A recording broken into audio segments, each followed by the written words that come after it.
Chapter 3000. Honeymoon Honey, You're Awake. Lung Ruoxue had just opened her beautiful eyes when she saw an extremely handsome face in front of her.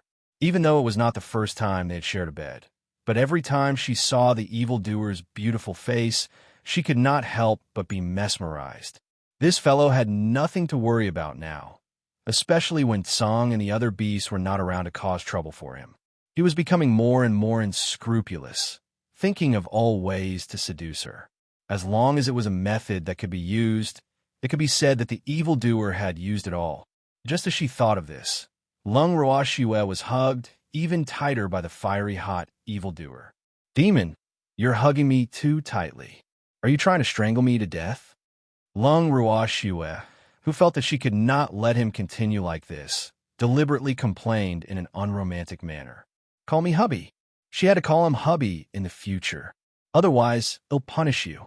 Hearing his incorrigible wife call him a demon again, a certain demon man was dissatisfied. He had told Xue to call him hubby many times, but Xue just couldn't remember. This made him extremely worried. However, as soon as he thought of the punishment he would use, his heart couldn't help but ripple. Perhaps Xue just liked to be punished by him.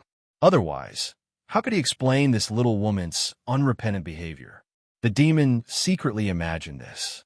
When Lung Ruoxue saw his evil smile, she knew what he was thinking and quickly changed her words. Hubby, you're hugging me too tightly. I can't breathe. Regret. He was so regretful that his intestines had turned green. Lung Ruoxue was speechless when she saw his expression. However, her heart ached for the man, so she tactfully coaxed him. After coaxing him for a long time and being forced to sign countless unfair contracts, the demon finally burst with joy. At this moment, Lung Ruoxue suddenly missed Azure and the rest. If Azure and the rest were around, the demon would never have the chance to be arrogant. What a pity! A single misstep would result in eternal hatred. It was too late to think about all this now. After recollecting her emotions, Lung Ruoxue washed up and pulled the unwilling evildoer out of the room. At this moment, the two of them were still on their honeymoon. However, for ordinary people, their honeymoon would be a little long, and the location of their honeymoon would be filled with countless uncertainties. This was because they were currently shuttling through different spaces. The space where the two of them had landed belonged to a star region with an early-stage civilization. The cultivation level there was very low, and there was no orthodox cultivation system. Many people who had just started to cultivate had special abilities that ordinary people did not have. They had almost no good cultivation methods. Of course, their strength was enough to use in that space. Unfortunately, their special abilities did not allow them to obtain the supreme position in that star region. At most, he would have an extra bodyguard job. Speaking of which, Lung Ruoxue felt depressed for those people. They were clearly cultivators, yet they could only be bodyguards for those with power and influence. However, they couldn't be blamed for this. Who asked that space to be a highly advanced civilization? There were all sorts of energy laser cannons and other weapons inside. To cultivators who didn't have proper cultivation methods, it was like an insurmountable mountain. It must be known that all kinds of advanced weapons, as long as there was energy, could be used endlessly. However, the special abilities that cultivators didn't have much energy and were often used up and needed a long time to recover. As a result, special abilities naturally became an existence of little value. In Lung Ruoxue's words, it was caused by a lack of spiritual energy. However, Lung Ruoxue had no intention of saving all the cultivators under the heavens chart. To her, she was merely a traveler in time and space. She was going there for a vacation. As long as no one provoked her, she would not meddle in other people's business. However, she was quite interested in the various high-tech things there. In her previous life, she had also lived in the era of technology. However, the world she lived in was obviously behind by a lot compared to the space she had been to not long ago. What made her curious was that if the technology of an elementary civilization in a star field could develop to such an amazing extent, how would the technology of an advanced civilization be like? The demon knew Shue's thoughts very well. Therefore, at this moment, the two of them were heading to the nearest star field of an advanced civilization. Their mode of transportation was a spaceship from a low-leveled civilization star field. The captain was the demon's new servant, a despondent ability user in the eyes of the people from the high-tech star field. Speaking of which, when this person was being hunted down, it was the demon who took the initiative to save him. In the demon's words, the two of them were alone outside, so there were some things that naturally needed to be taken care of. Therefore, they saved this fallen ability user who was being chased. Stepping out of the room, he went to the dining room. The captain and servant, a middle-aged man, had already prepared a variety of hot meals. When he saw Lung Ruoxue and the demon, the middle-aged man quickly bowed. "Master, madam, good morning." The demon nodded his head slightly. Lung Ruoxue, on the other hand, had some black lines on her face. It was getting late, right? However, after going through the demon and her short, devilish training, Lung Ruoxue knew that this middle-aged man, called Ji Kai, could barely be considered a qualified servant. Thanks at the same time, it also confirmed Ji Kai's malleability. But in fact, the poor middle-aged man was completely forced to do so. His owner had said that if he couldn't learn how to cook these dishes, he would be refunded. For Ji Kai, who had finally managed to get close to a powerful man, the consequences were unimaginable. As the saying goes, with pressure comes motivation. Under such pressure, Ji Kai didn't eat or sleep, and he practiced his cooking skills day and night. Finally, he barely got Lung Ruoxue's approval and was allowed to stay. At the same time, he was also trained by the evildoer to be an obedient and well-behaved servant. Ji Kai was very tactful. Most of the time, he only pretended to be dead in his captain's room. He would only appear in the modified kitchen during mealtime. After he finished cooking for his master, he would immediately disappear. This action of his naturally made the demon very satisfied, so he was much more kind to Ji Kai. After all, it was rare to see such a sensible light bulb. When he thought of Ji Kai's performance, he couldn't help but think of those hateful people, Song, who made him gnash his teeth. If only those people could be like Ji Kai. But this could only become his dream. After he greeted Lung Ruoxue and the demon, Ji Kai disappeared from their sight. The two of them sat down and looked at the table full of dishes. Lung Ruoxue felt a slight headache. Lung Ruoxue looked at the evildoer with hidden bitterness and said, "This servant of yours, you're treating us like pigs. Is this a lot? You're too skinny, you need to eat more."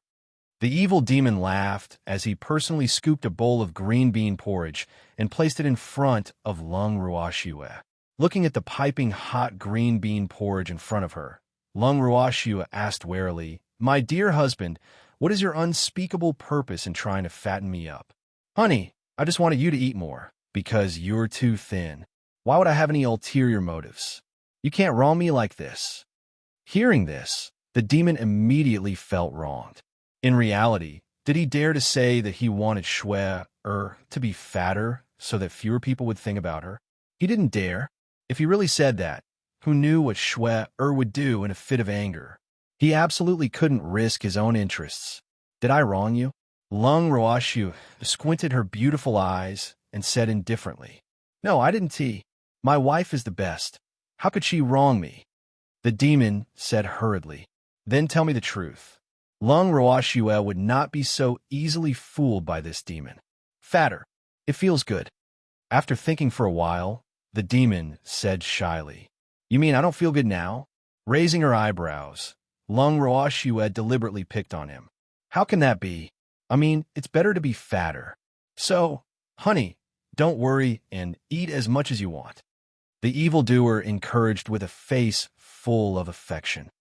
Unfortunately, Lung Ruoxue would not fall for his trick. After all, which woman did not like to be beautiful? Which woman would like to be fat? Therefore, she only had a bowl of porridge and a piece of exquisite white jade-like dessert before she said she was full.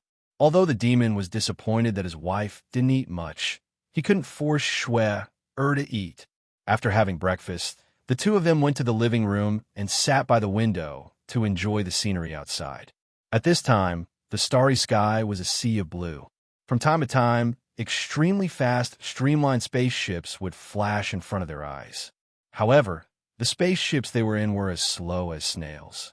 However, the two of them were quite calm. Who asked them to have so much time? After flying for a long time, Ji-Kai's voice finally reached his ears. "Master, madam, we have arrived at the advanced civilization starfield." When he said this, Ji-Kai had already walked out of the driver's seat and stood beside the two of them respectfully. Upon hearing this, the demon only nodded and said, "Since we're here, let's go in." "Master, I don't have enough money," Ji-Kai said with a red face. He was too incompetent as a servant. He had to trouble his master for such a small matter. Of course, the main reason was that he had never been to an advanced civilization starfield before. He did not expect the cost of entering an advanced civilization starfield to be so high, and it was calculated by the head. It could be said that the money he had saved up over the years was not even enough for half a person to enter. As the saying goes, a hero can't win a penny. Although he knew that he wasn't a hero, he was indeed stumped. At this moment, he was also afraid that his master would blame him for not doing a good job. He couldn't even do such a small thing well. It had to be said that Ji-Kai had been taught well. It was obviously the demon who didn't give him a single cent, but at this moment, he completely took the responsibility of not having money on himself. In his mind, he really shouldn't trouble his master for such a small matter like money.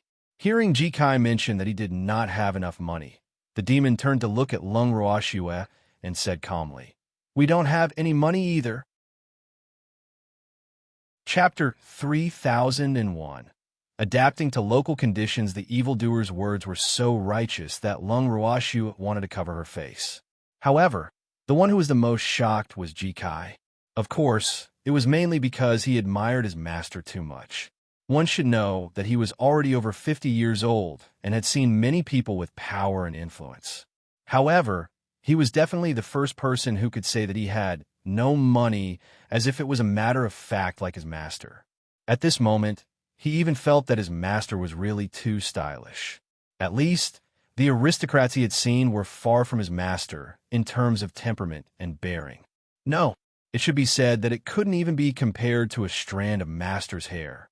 Thinking of this, Ji-Kai's heart was suddenly filled with lofty aspirations.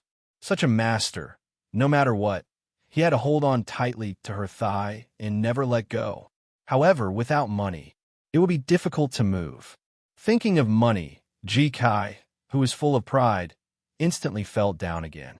Feeling Ji-Kai's emotions fluctuating, Lung Ruoxue could probably guess what was going on. However, she was not worried at all. After all, they couldn't go everywhere to earn local money. To them, money was nothing, and they didn't need it. More importantly, she and the demon didn't need to follow any rules at all.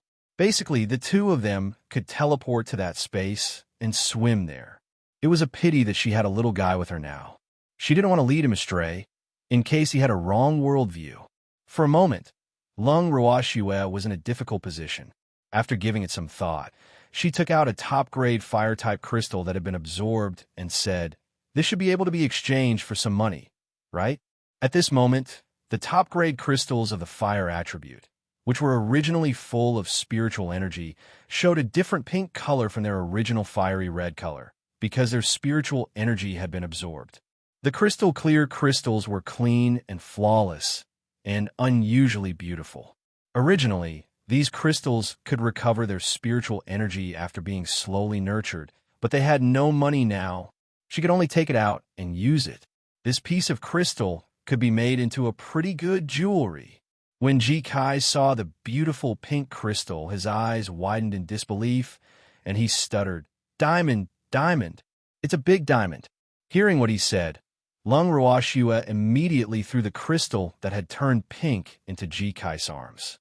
Ji-Kai was so scared that he quickly held it in his hands, afraid that it would fall to the ground and break. "Can this be sold for some money?" Lung Ruoxue asked despite knowing the answer. "I can." He was too capable, but such a big diamond should be a family heirloom. Wouldn't it be a pity to sell it? Ji-Kai said reluctantly. His eyes seemed to be glued to the pink crystal, unable to move away. A family heirloom. Lung Ruoxue was stunned. She had never thought of this. I'd better sell it. Don't you need money? Lung Ruoxue was stunned for a moment before she replied. Madam, such a large diamond is not something that ordinary rich and powerful people can afford. Therefore, we have to enter the star field of an advanced civilization to sell it for a good price. It would be a pity if we sell it back in the star field of an elementary civilization. In the star fields of primary civilizations, the highest price you can sell it for is 10 billion alliance dollars. But in the high-level star fields, it can be sold for 100 billion or more. Ji Kai said with a regretful expression. I see. Lung Ruoxue thought about the possibility of selling the crystal stones to an advanced civilization star field. There would definitely be no obstacles for her and the demon to enter the star field of an advanced civilization, but she really did not want to lead a rule-abiding little guy astray. Of course, he was also afraid of scaring the little girl. After all, not everyone could get used to her behavior, which was similar to that of a bandit. Just as Lung Ruoxue was hesitating, the demon nonchalantly spoke. Shui, why are you thinking so much? Let's just go in directly like before. Hearing this, Lung Ruoxue couldn't help but glare at the evildoer. Don't lead the child astray. Ji Kai, on the other hand, was clearly out of his mind. Ji Kai was thinking, what did the master mean by directly entering? It couldn't be what he was thinking, right? Sop, if they were discovered, they would be wanted by the entire alliance. Ji Kai was a little worried, but he had long realized that his master was not someone who would abide by the alliance's laws. What should he do? As a member of the alliance, and having received many years of education from the alliance, Ji Kai was at a loss. Master, how do we get in? You may not know this, but the surveillance ability of the advanced civilizations is very strong.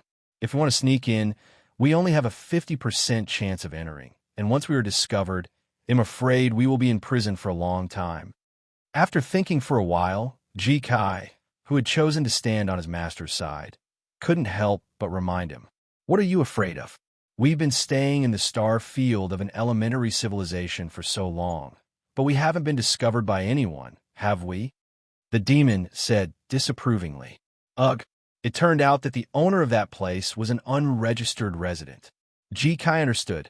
After adjusting his state of mind, Ji Kai quickly entered the state of a servant and said honestly, Master, I know a special ability user who specializes in smuggling. Should I go and find him? After hearing Ji Kai's words, Lung Ruoxue's first reaction was that this child's values had been destroyed and he had been led astray. However, it's good to get used to earlier. After that, she deliberately pointed at the crystal in Ji Kai's hand and said, You're not selling this? Madam, it's not worth it to sell it back in the star field of an elementary civilization. Therefore, I suggest that we find an auction house to sell this top-tier diamond after we enter the star field of an advanced civilization. Ji Kai said responsibly, What I mean is, we should enter the star field of an advanced civilization and sell it now. Lung Ruoxue replied honestly. Since this child already knew that they often smuggled themselves into the country, she naturally did not need to hide it anymore. Then I'll go find the stowaway organization immediately. Ji Kai quickly said, Thanks, I don't need it. You can also follow along and gain some experience. Lung Ruoxue glanced at the evildoer and smiled. Seeing his master and his wife floating in the starry sky, Ji Kai was so scared that his face turned pale. When he saw that he was in the same state, his legs started to tremble, and he wished he could just faint. At this moment, he suddenly realized that he was afraid of heights. If it wasn't for his master holding him, he dared to say that he would have fallen down. As Ji Kai's thoughts ran wild, Lung Ruoxue had already kept the flying ship. Then, the demon waved his hand, and a pitch-black spatial tunnel appeared in front of the three of them like the mouth of a giant beast. Carrying Ji Kai, Lung Ruoxue and the demon walked in. When he got out of the space tunnel, Ji Kai had already fainted from fear. After Ji Kai woke up, Lung Ruoxue smiled and said, Ji Kai, your mental endurance is too weak. You need more training. Ma, ma'am. Ji Kai wanted to cry. How could he be blamed? How could he have known that his master was even more powerful than he had imagined? At the same time, he also knew that his previous understanding of his master's strength was still too low.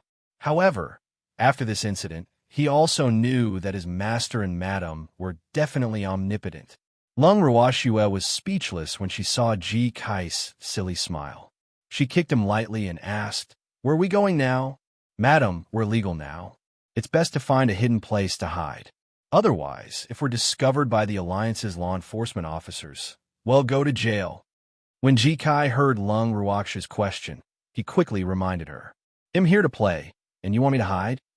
Lung Ruoxue was very dissatisfied with Ji Kai's cowardice and glanced at him indifferently.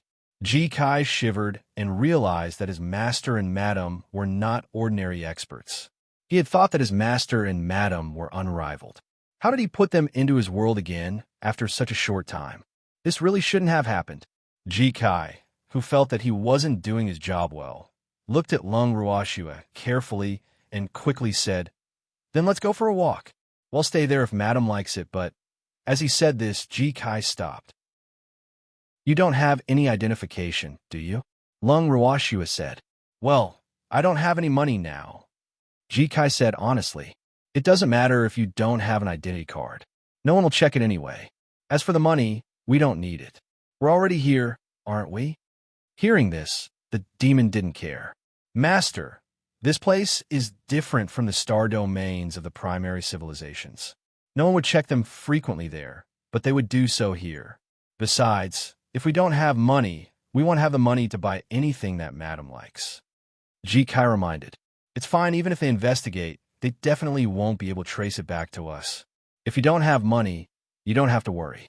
If my wife really likes something, do you still need to spend money to buy it?" The demon said in a domineering manner. If he didn't buy it, was he going to rob it? Looking at his master's calm expression, Ji Kai truly felt that his idea was very possible.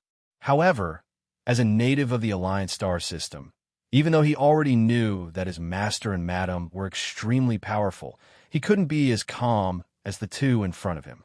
As for Lung Ruoxue, she was a little desperate, since the little guy in front of her already knew their temperament. There was no need for her to hide it. However, what do you mean by snatch? It also depended on the person. Lung Ruoxue didn't think that she was a real robber, so she preferred to make decisions according to the circumstances. "Let's go." After some thought, Lung Ruoxue smiled. "Madam, what should we do with this diamond?" Before he left, Ji Kai couldn't help but ask. Looking at the owner's appearance, this diamond was probably not going to be sold. "Didn't you say you were looking for an auction house?" Lung Ruoxue said with a smile. "It was good to have some money on hand. They'll start looking now." Hearing this, Ji Kai quickly tapped on the artificial intelligence on his wrist and said, "Master, I found it. The Black Rose Auction House is the largest auction house in the vast galaxy. It is also the most credible one. Then let's go to this one." Lung Ruoxue said nonchalantly, "Don't you know how to check his identity? We're unregistered citizens." At this time, the demon asked with an evil smile, "The auction house will keep the identity of the guest a secret, but we have to have an alliance account." Ji Kai said honestly, "Don't you have it?" Lung Ruoxue reminded, her meaning obvious. "Mine is registered in the Beginner Alliance Starfield," Ji Kai said weakly. Although the accounts registered in each starfield could be used in the Alliance, if he really used that account and attracted the attention of others, the consequences would be serious. Chapter 3002. You're too stupid, and you're making my wife unhappy. It was a pity that Lung Ruoxue didn't care about attracting attention. In fact, after breaking the pot, she felt that she should properly train this servant to remain calm. Otherwise, how could she always be so timid and afraid of wolves and tigers? Before, it was her fault. She only focused on training this little guy's cooking skills and abandoned his mentality. This time, she could use this opportunity to train Ji Kai. With this idea in mind, Lung Ruoxue did not leave any room for discussion. She instructed Ji Kai to be the representative, and the three of them headed to the Black Rose auction house together. After taking a few steps forward, Lung Ruoxue turned around and looked at Ji Kai, who was following behind them gloomily. Do you want to be a snail? Seeing the warning in Lung Ruoxu's eyes, Jikai quivered and quickly adjusted his state of mind. I'm sorry, madam. I was just thinking about something. What's there to think about? Since we're here, we'll take things as they come. We don't know the way. Lung Ruoxu said impatiently. Yes, madam. We need to take the public hover car there. Jikai, who had come back to his senses, quickly said. That'll cost money, right? Lung Ruoxu blinked her beautiful eyes and smiled. This subordinate still has this small amount of money. Jikai said like a nouveau riche. Then let's go. Lung Ruoxu said, giving him face. Swear, we don't have any identification. The demon reminded him again. Lung Ruoxu couldn't help but feel helpless when she heard this. This evildoer was too evil. He had actually reminded Jikai about this matter again. However, this time, Jikai wasn't afraid. Instead, he said calmly, Don't worry, master. The public hover car doesn't require any identification. You can sit in it as long as you buy a ticket. Then what are we waiting for? Lead the way. Lung Ruoxu looked helplessly at the evil demon who had yet to succeed and said to Jikai, Madam, the nearest public floating station is just around the corner. It's very close. Jikai explained as he led the way. In less than 5 minutes, Lung Ruoxu saw a platform. The platform was tall and grand. The main body of the building was silver, and the walls seemed to be made of some kind of alloy. It gave off a very strong feeling. Jikai brought Lung Ruoxu and the evildoer to the waiting room after they stepped onto the platform. He then went to buy the tickets. Lung Ruoxu and the evildoer, who had been left behind, sat calmly on the chairs in the waiting room, accepting the crowd's gazes as if there was no one else around. Although it was said that in the high-tech starfield, there were very few people who were too ugly. Unless they had a bad foundation, they could make themselves into a handsome man and a beautiful woman through scientific means. However, the looks of these two monsters had obviously exceeded the limits of human beings, and they were not aware of it. Feeling the crowd's cold gazes, the evildoer pulled Lung Ruoxu into his arms with a strong desire to possess her, declaring his sovereignty. After Jikai came back from buying the tickets, he realized that the atmosphere was very strange. He could clearly feel that the host was getting impatient, so he quickly left with the two. After they got on the streamlined public hover car, Lung Ruoxu was surprised to find that their seats were actually in a single room. She looked at Jikai in surprise and said, This place must be worth a lot of money. I didn't spend much. Jikai's face turned red, and he quickly denied it. It had only cost him more than half of his savings. However, as soon as he thought of his master and madam's strength, he felt that he couldn't let them sit with ordinary civilians and be surrounded like before. That would make him feel uncomfortable. In addition, as a servant, he also felt very sorry for his master and his wife. Because he was short of money, he could not afford a personal hover car, so he could only take a public one with his master and his wife. Such a fact made him realize the importance of money. But what he didn't know was that the evildoer didn't think money was important at all. After Lung Ruoxu gave up on being a good example for Jikai, she didn't care about money anymore. However, since this was the little servant's good intentions, she still accepted it with a calm heart. After he sat down, the public hover car started to move slowly. However, the speed of the car was very slow, at least not comparable to the teleportation of the two. However, it was not bad to use as a sightseeing bus. Lung Ruoxu, who was always at ease, treated it as a sightseeing tour, while the demon couldn't help but blame Jikai for wasting money. But seeing that Shui was happy, he naturally wouldn't say this. An hour later, they arrived at the station. The three of them alighted from the public hover car and walked a few more steps. Lung Ruoxu saw a huge black rose-shaped building in front of her eyes. Needless to say, this was the largest and best black rose auction house in the vast expanse starfield. After entering the auction house, the service staff learned the purpose of their visit and invited the three of them to the reception room in a very well-practiced manner. When he saw what Jikai wanted to auction, the receptionist's expression changed drastically. This was clearly not something he could handle. After bidding Lung Ruoxu and the other two goodbye, the receptionist left the guest room. Not long after, a stunning beauty in a black business suit and 10-centimeter high heels appeared in the reception room. Thanks when she saw Lung Ruoxue, the bow-tie's eyes also flashed with a trace of surprise, but she quickly hid it and said to Ji Kai with a smile, "Is Your Excellency going to auction off a top-grade diamond?" "It is." Ji Kai nodded. "Hei Mei, the manager of the Black Rose auction house. May I know who these two are?" After the beauty introduced herself, she pretended to ask about Lung Ruoxue and the demon nonchalantly. "It doesn't matter who we are. Hurry up and go through the procedures. We still have things to do."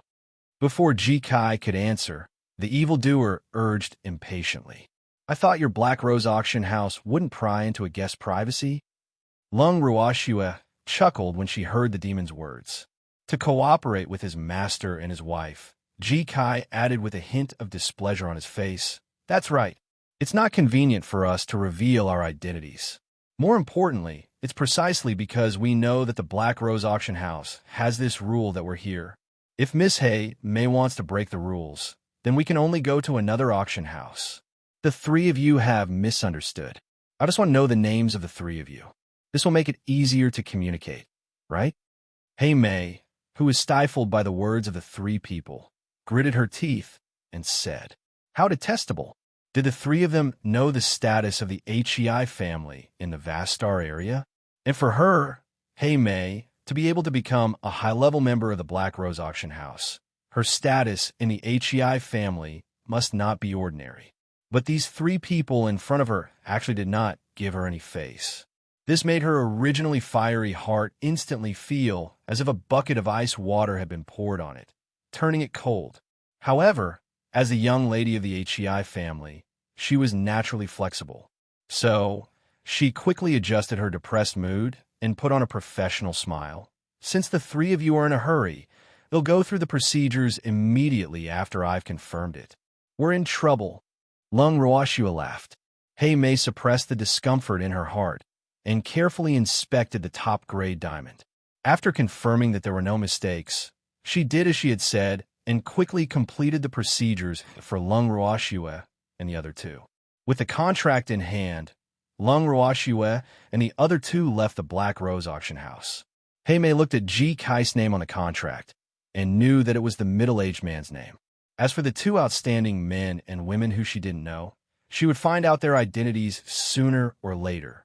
After leaving the Black Rose auction house, the three of them strolled around the streets. All of a sudden, Lung Ruoxue stopped in her tracks. With a flash of her figure, she made a grabbing motion in the distance. There was already a man in her hand. "Who are you?" Ji Kai looked at the man and shouted. He didn't expect that he would be targeted as soon as he arrived in the vast star area. I. The man was so frightened by the fiendish Ji Kai that he stuttered. However, he was not afraid of Lung Ruoxue. After all, that woman had only captured him.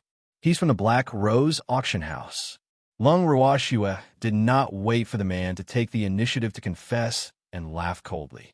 The man originally wanted to say that he wasn't he, but when he saw the unkind expression on the woman's face, he couldn't say anything to refute. At this moment, Lung Ruoxue continued, "Go back and tell your master not to have any thoughts he shouldn't have. Otherwise, you'll have to bear the consequences." With that, Lung Ruoxue had a change of mind and disappeared from the man's sight with the demon and Ji Kai. Seeing the living person in front of him disappear in an instant, the man was so scared that his face turned pale. How did it disappear? The man was afraid, and his body trembled like a fallen leaf in the autumn wind. What they didn't know was that someone had already taken a picture of Lung Ruoxue and the other two's instant disappearance and posted it on the internet, causing a huge commotion. At the same time, after Lung Ruoxue's divine sense had searched, she chose a cliff as a temporary foothold.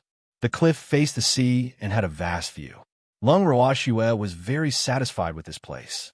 After setting up the portable house on the cliff, Lung Ruoxue planned to return to her room.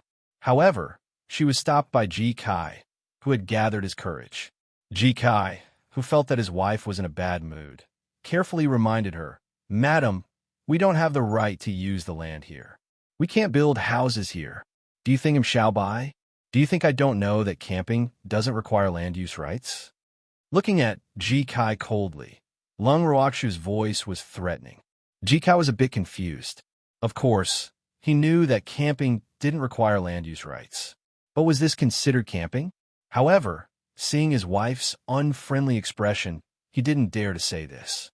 After Lung Ruoxu finished her words, she left Ji Kai and the demon behind and entered the house.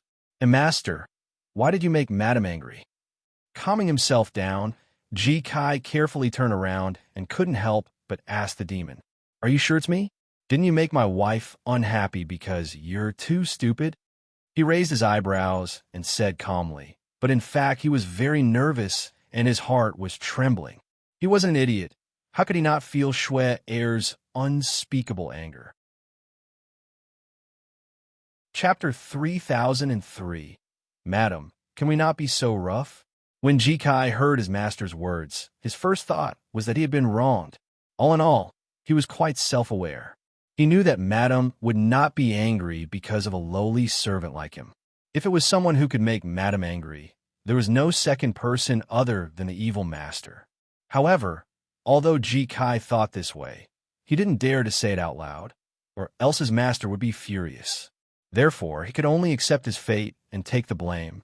The demon, who was also depressed in his heart, also went after his wife after giving Ji Kai a light glance. When he reached the room, the demon saw that Lung Ruoxue was already lying on the bed.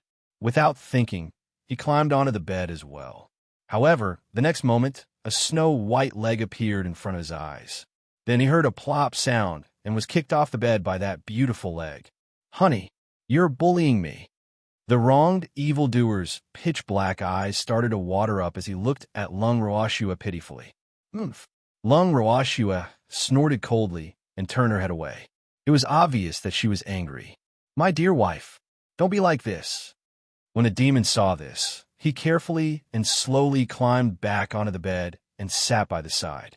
Seeing that Shui was not angry, he immediately stretched out his long arms and wanted to pull Shui into his arms. Unfortunately, Lung Ruoxue did not show any kind of expression and roared, "Go away. P&D in one. Koem, let me go." Lung Ruoxu's beautiful little face was flushed red with anger. However, how could the demon let go of her? He immediately planted a wolf's kiss on that alluring pink little mouth. At this moment, Ji Kai, who was already sitting in the living room, felt relieved when he saw that there were no loud sounds coming from upstairs.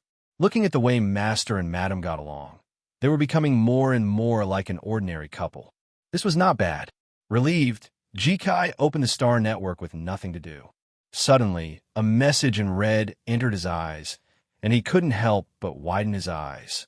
The title of the news was very sensational, with the words, "Where did the goddess go?" Next to the title, there was a picture. Although it was a little blurry, Ji Kai could still recognize that the woman in the picture was his wife. With trembling hands, he opened the message. The general idea of the news was that an eyewitness had accidentally seen 3 living people disappear before his eyes. In order to prove the accuracy of the news, a short video was uploaded at the bottom of the news. After seeing this, Ji Kai was already covered in cold sweat. To the atheist major star systems, disappearing for no reason was simply unimaginable. And the disappearance of the 3 of them would also give the people in power a feeling that someone or something was out of control. As a result, they were in great danger here. Although he didn't know who had posted this scene on the interplanetary network, Ji Kai had already automatically blamed the Black Rose auction house for everything. The person who had followed them was the most suspicious. When he thought of this, Ji Kai was very angry. As a native of the star field, he was very clear what kind of trouble this would bring to the 3 of them. Although he was anxious to report this matter to his master and his wife, he remembered that this young couple was having an argument before. Perhaps they were at a critical moment in solving some problem, so Ji Kai didn't dare to disturb them. They waited anxiously until the afternoon of the second day. Lung Ruoxue and the demon finally walked out of their room. When he saw the madam's ashen face and the master's radiant face, Ji-kai suddenly didn't know how to say the words he had accumulated for the whole night. Looking at madam's appearance, she was obviously at a disadvantage. Should he be so insensible as to ask for a beating at this time? One had to know that the madam might not beat up her master, but she would definitely not show mercy to a dispensable servant like him. After hesitating for a while, Ji-kai did not dare to speak. Lung Roashua was very sharp and could feel that this little servant seemed to have something that was difficult to say. She then said in a very understanding manner, "If you have something to say, then say it. If you don't say it, people might think I'm bullying you. Madam, can we not be so rough?" Ji-kai was silent for a while before he made up his mind and said, "Madam, the moment we suddenly disappeared yesterday, someone discovered and recorded it. Right now, that video's views on the Star Network have already reached several billion, and it's still increasing at an extremely fast rate. Are you saying that we're on fire?" Lung Roashua said calmly, "Yes." He's furious. Ji-kai didn't expect his wife to be so calm. He couldn't help but admire her. Ji-kai glanced at his confused master, who was obviously not in the right state, and was speechless. Looking at his master's expression, it seemed like he didn't understand what he meant.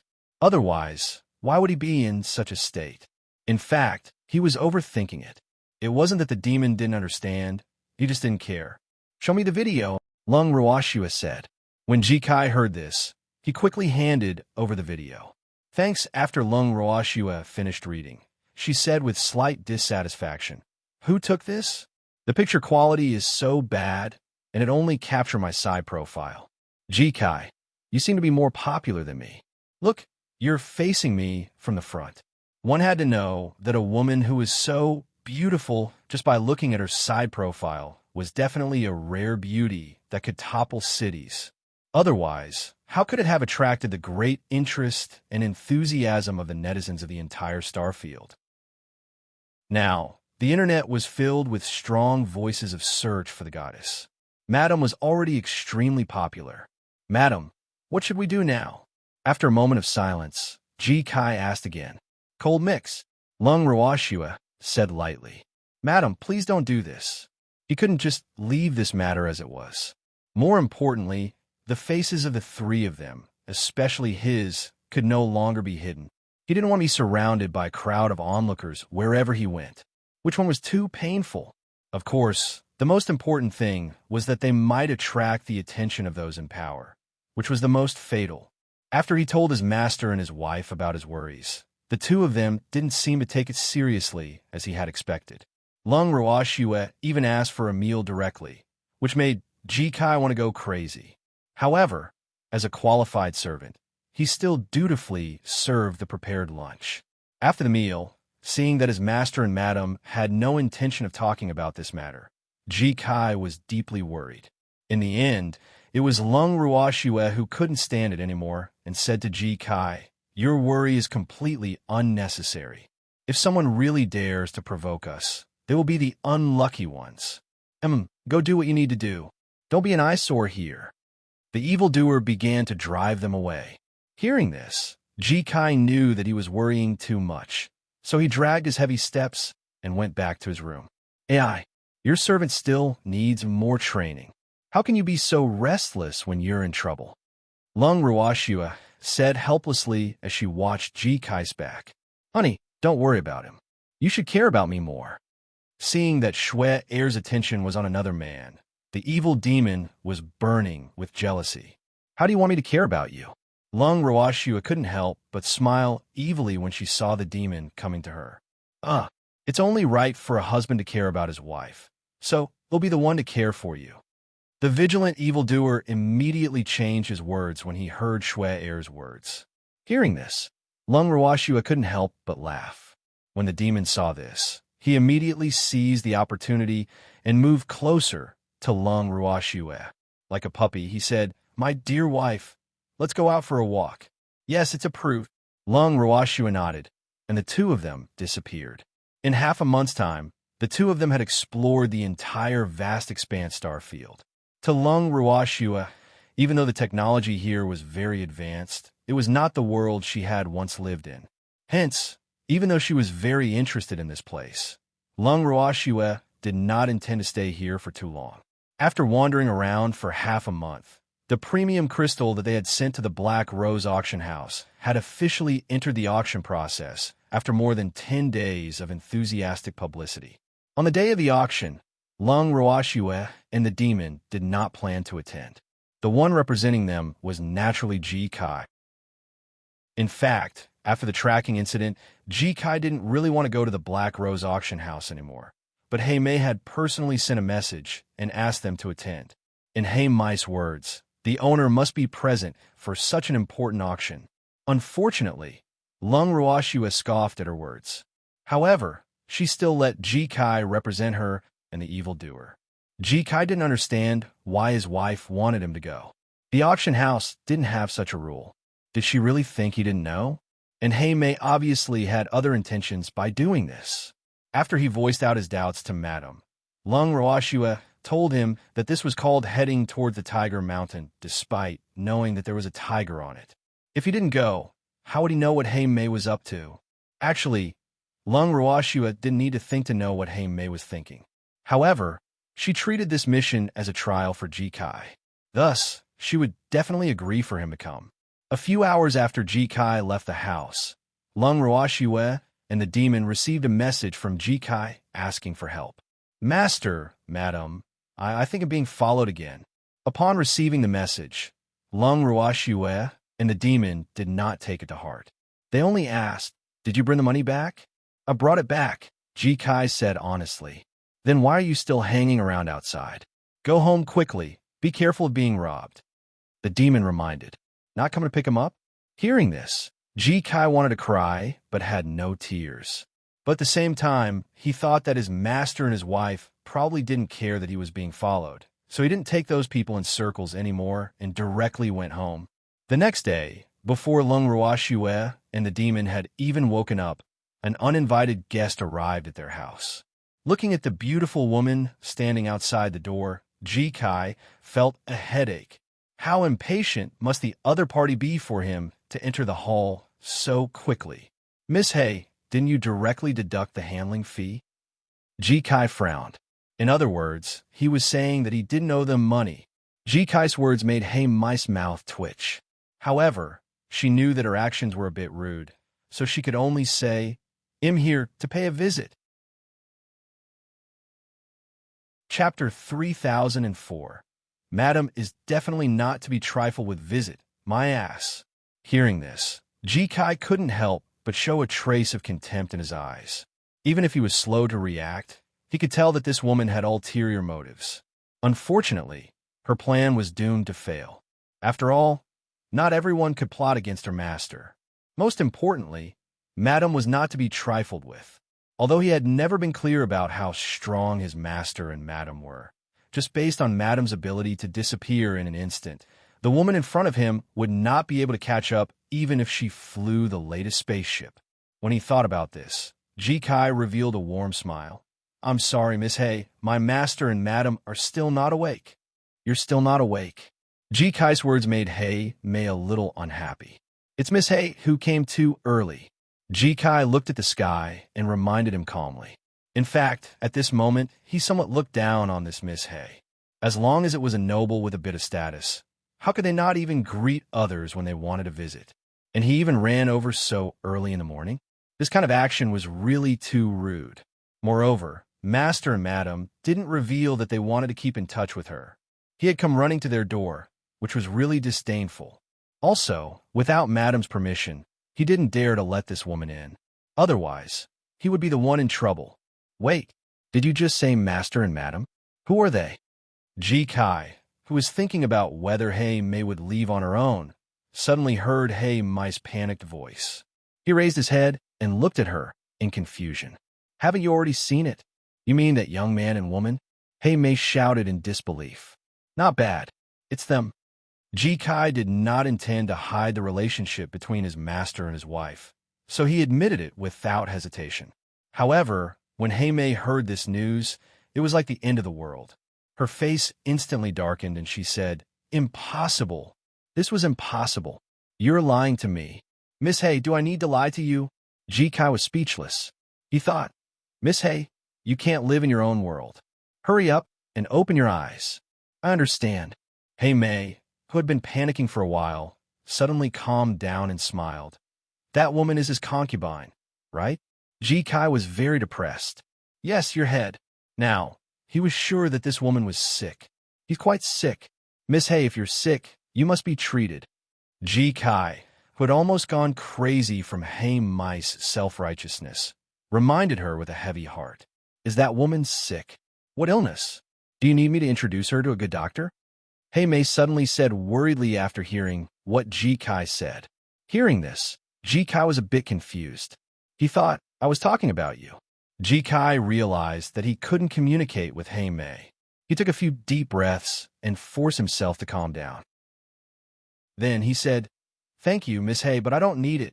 Goodbye, goodbye. Then Ji-kai slammed the door in front of Hey Mei. Hey Mei, who had been rejected outside the door, saw this scene and her face immediately turned black. After glaring at the door a few times, Hey Mei chose to leave unwillingly. She would come again. In the room, Lung Ruoxue and the demon were cuddling together. They had seen everything that had happened outside the door through the light screen. Lung Ruoxue raised her head and glanced at the evildoer. She then asked with a half-smile, I only found out today that I'm only your concubine. I wonder who the principal wife is. My dear wife, you're also my official wife. Wife, lover, whatever, it's all you. The evildoer looked at Lung Ruoxue pitifully and tried to please her. The only thing he could pray for now was that his wife would not blame him for the things that the lunatic had done. He felt so wronged, all right? You fatale, Lung Ruoxue said helplessly when she felt the evildoer's uneasiness. My dear wife, I'm innocent. The demon blinked his dark, starry eyes as he leaned in front of Lung Ruoxue and spoke pitifully. Yes, it's the damn woman who has designs on you. Lung Ruoxue nodded in agreement. There's also a man who's interested in you. The demon added. After saying this, the two of them sighed at the same time and decided to turn the page. After all, they couldn't destroy their own appearance just because others coveted it, right? Why do they have to suffer because of others? The two of them had a reckless personality in their bones. Coupled with their own status, they didn't need to be at the mercy of others. As for those who did not know their own limitations, Lung Ruoxue and the demon also felt that they could treat them as little behind-the-scenes highlights in their lives. After all, life could be quite monotonous at times, right? According to their unspoken thoughts, as long as someone didn't touch their bottom line, they wouldn't make a move on those mortals. Of course, the premise was that some people really knew their own limitations. The next day at noon, Lung Ruoxue and the demon had just finished their lunch when Hey Mei came to visit again. This time, she didn't come alone. There were a few young men with unknown identities by her side. Thanks after knowing that Hey Mei was here again, Ji-kai first showed a constipated expression. He really didn't want to face this woman. As soon as she entered the living room, Hey Mei complained, This door of your house is really hard to enter. Yes, our family has never welcomed uninvited guests. Lung Ruoxue nodded her head seriously. The evildoer beside her had a cold and noble expression, as if he did not welcome strangers. Hey Mei saw that the evildoer was hugging Lung Ruoxue with one hand and felt uncomfortable. Hey Mei was burning with jealousy.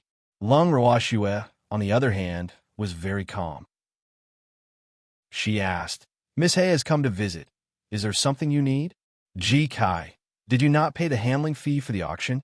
Madam, I've already paid the administration fee. Ji-kai held back his laughter and replied seriously, I'm not here for the commission. Hearing this, Hey Mei quickly explained, but she was a little dissatisfied in her heart. Did she look like she was here to ask for a debt? Then why? Lung Ruoxue was confused. I heard that madam is sick, so I came to visit, Hey Mei said with a sincere expression. Then, she pulled Lung Ruoxue's hand enthusiastically and smiled. You see, we're already so familiar with each other, but I still don't know your name. My surname is Lung. Who's close to you? Lung Ruoxue retracted her hand without a sound and asked, Miss Hay, where did you hear that I was sick? I heard from Ji Kai. Miss Lung, I actually came to visit you yesterday, but unfortunately, your subordinate refused to let me in. I think it's better not to use such a subordinate who makes decisions on his own. Be careful of the servant bullying the master. Hey Mei said worriedly. Was he complaining? Lung Ruoxue turned her head and glanced at Ji Kai, whose face was red with anger. In her heart, she lit a candle for Hey Mei's intelligence. Was this woman really the business elite she had seen before? Was he switched? Otherwise, how could he say such brainless words? Seeing that Lung Ruoxue was silent, Hey Mei thought that she had succeeded in instigating them. She then pointed at the man beside her and said, They are the doctors I found for you. There are neurologists, cardiologists, gynecologists, and so on. They are all authoritative figures in the medical world. So, no matter where you are sick, they will try their best to cure you. All the expenses will be on me. He was really generous. Lung Ruoxue was speechless. The demon did not say a word. Meanwhile, Ji Kai was already looking up at the sky. As for Hey Mei's ability to understand and her self-righteousness, he had no more energy to ridicule her. He only hoped that Madame would quickly take care of this eyesore and return peace to the world. Otherwise, he would go crazy. At this moment, when they saw Lung Ruoxue and the evil demon, they immediately recognized them as the three people who were currently extremely popular on the internet. The few doctors who were prepared to be wallflowers could only take out their business cards and hand them to Lung Ruoxue and the evil demon. They were not as blind as Hey Mei. Although the woman in front of them was extremely beautiful, and they were stunned for a long time when they first saw her, the man beside her was obviously not to be trifled with. The doctors who knew their own limitations would definitely not dare to have any ill thoughts about Lung Ruoxue, much less think that she was sick like Hey Mei. The one who's sick is Hey Mei, right? The doctors who had finished the test decided not to get involved in this mess. You guys can do whatever you want. They wanted to retreat. However, they also knew that Hey Mei had spent a lot of money to invite them over. She would not allow them to leave easily. More importantly, they had signed a contract with Hey Mei. If they left just like that, they would have to pay a lot of money. When they thought of this, they could only throw Lung Ruoxue and the demon an innocent look and continue to act like they were invisible.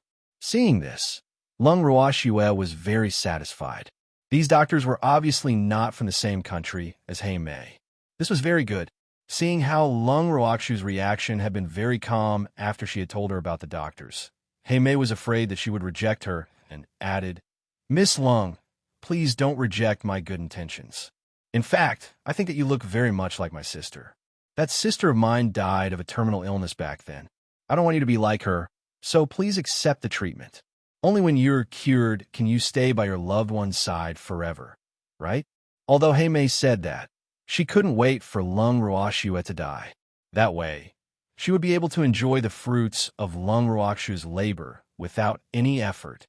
When Lung Ruoxue heard these words, she was speechless in her heart. However, on the surface, she was still moved to tears and said with a slightly choked voice, Our backgrounds are too similar. I also have a younger sister who died of a strange illness. He's about the same age as you, and he looks quite similar. After she said this, Ji Kai and the other doctors' mouths all twitched. What was this? Deep sisterly love? Did he have to be so hypocritical? When Hey Mei heard this, she was also very unhappy. You bastard. He was clearly pointing at the mulberry and scolding the locust. However, she would not be calculative with a dying person. Hey Mei, who felt that she was very magnanimous, also wiped her tears and said, Miss Lung, you can treat her in peace. They'll come to see you in a few days. If she didn't leave now, she would die of anger. Take care, I won't send you off. Lung Ruoxue smiled. Seeing that Lung Ruoxue had no intention of keeping her, Hey Mei could only suppress her anger and leave. She asked the doctors to stay. After Hey Mei left, Lung Ruoxue looked at the doctors who were a little uneasy and asked with a smile, How are you going to treat me? Chapter 3005. What's the structure of the brain? 1. When the doctors, who were already very uneasy, heard this, they were so scared that their hearts began to tremble. How could they treat it? Not to mention that the other party was still alive and kicking. Even if he was really sick, they didn't dare to treat him easily based on his imposing manner. Moreover, they were not personally invited by the couple, but by that idiot May. As such, they were even more nervous. If they had known that they were here to treat the woman in the video, they would have considered the pros and cons. But now it was all too late. A few doctors looked at each other in dismay. In the end, they all focused their eyes on the same person, and their meaning was self-evident. The poor doctor who was sent as a representative sighed, softly and helplessly. As the saying goes, a doctor must have the heart of a parent. Although we were invited by Miss May, if Miss Lung is fine, we will not treat you recklessly. Please rest assured about this. You mean you want to give me a checkup? Blinking her eyes, Lung Roashu asked with a smile. No. I mean, Miss Lung is not sick at all. The doctor's forehead was covered in sweat. He quickly explained, then wiped his sweat and continued. But we have signed a contract with Miss May. If we say that nothing happened to you, she probably won't believe us. She might even find someone else, so the doctor didn't know what to say next, but Lung Roashua understood in a second. She said considerately, You mean you're going to stay and pretend to treat me? This is to reduce the trouble between us. Seeing that Lung Roashua understood, the doctor heaved a sigh of relief. That sounds reasonable. Since you want to stay, then you have to pay for your food and lodging. After Lung Roashua finished speaking, she pulled the demon back to her room. Once the two gods, Lung Roashua and the evildoer, left, the doctors on the scene let out a sigh of relief. It was Ji Kai's turn. Ji Kai laughed like a hunter who had just met a fat sheep. Madam said that you'll take care of your own food and lodging. Do you want to stay in our guest room or set up your own tent outside? Setting up a tent? They had never thought of it. The main reason was that it was too unsafe here. It was on the edge of a cliff, and below it was the bottomless sea. There were also many terrifying beasts in the nearby mountains. If they really lived outside, they were afraid that they would become the food of those beasts in less than a night. Just thinking about it was terrifying. But when they thought of this, they couldn't help but admire the courage of these three people. To dare to choose this place as their base camp. How bold must they be? After they thought about this, the doctors present nodded in unison and said, We want to live here. All right, 1 million alliance dollars for a day's accommodation. Hearing this, Ji Kai was happy and didn't forget to ask for a lot. However, he didn't feel like he was asking for too much. He felt that 1 million alliance dollars for a day's accommodation was too little. However, when the doctors present heard the amount, their expressions changed like a palette. They were obviously shocked. 1 million alliance dollars a day? That was like slaughtering a fat sheep. Even the best suite in a 7-star hotel in the vast space zone was not worth that much. However, looking at the butler's expression, he probably had no choice but to hand it over. But if they handed it over, their hearts would really hurt. Ji Kai saw through these doctors' thoughts and understood them. With his price, even if the big boss of the alliance came, he would be so distressed that he would vomit blood. Therefore, he kindly suggested, Weren't you invited by Miss Hay? What? She's not going to pay for your food and accommodation. Hearing this, all the doctors looked at Ji Kai with bright eyes. Seeing that they had understood, Ji Kai reminded them, You can contact Miss Hay and listen to her opinion. Thanks, it doesn't include meals.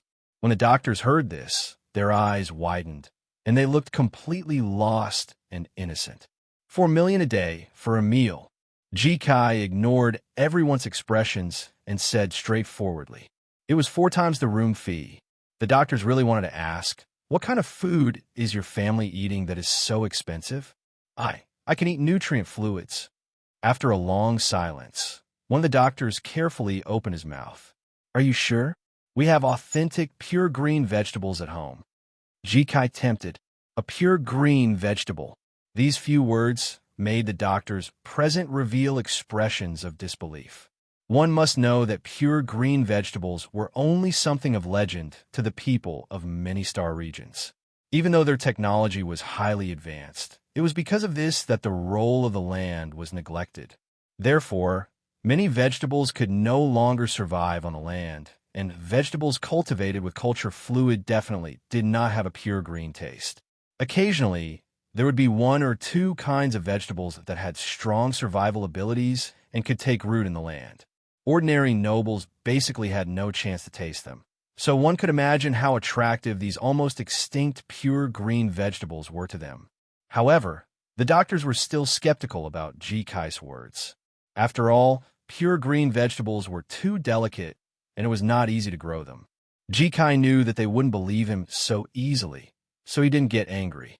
He took out a fresh cucumber with a flower on top and thorn from the storage ring his wife had given him and said, 100,000. Who wants to try it? This was money-minded. However, this cucumber was really worth the money. The doctor who was closest to Jikai snatched the cucumber from Jikai's hand and said, Accounting. Ask for it from Miss Heimei. No problem. Jikai smiled and nodded. The doctor couldn't wait any longer and started to eat the cucumber without caring about his image. Delicious. It's so delicious. The doctor said as he ate. Then eat more. I have more. Jikai said like a rich man. At this time, the other doctors who couldn't stand the smell of the cucumber also took a cucumber from Jikai and ate it.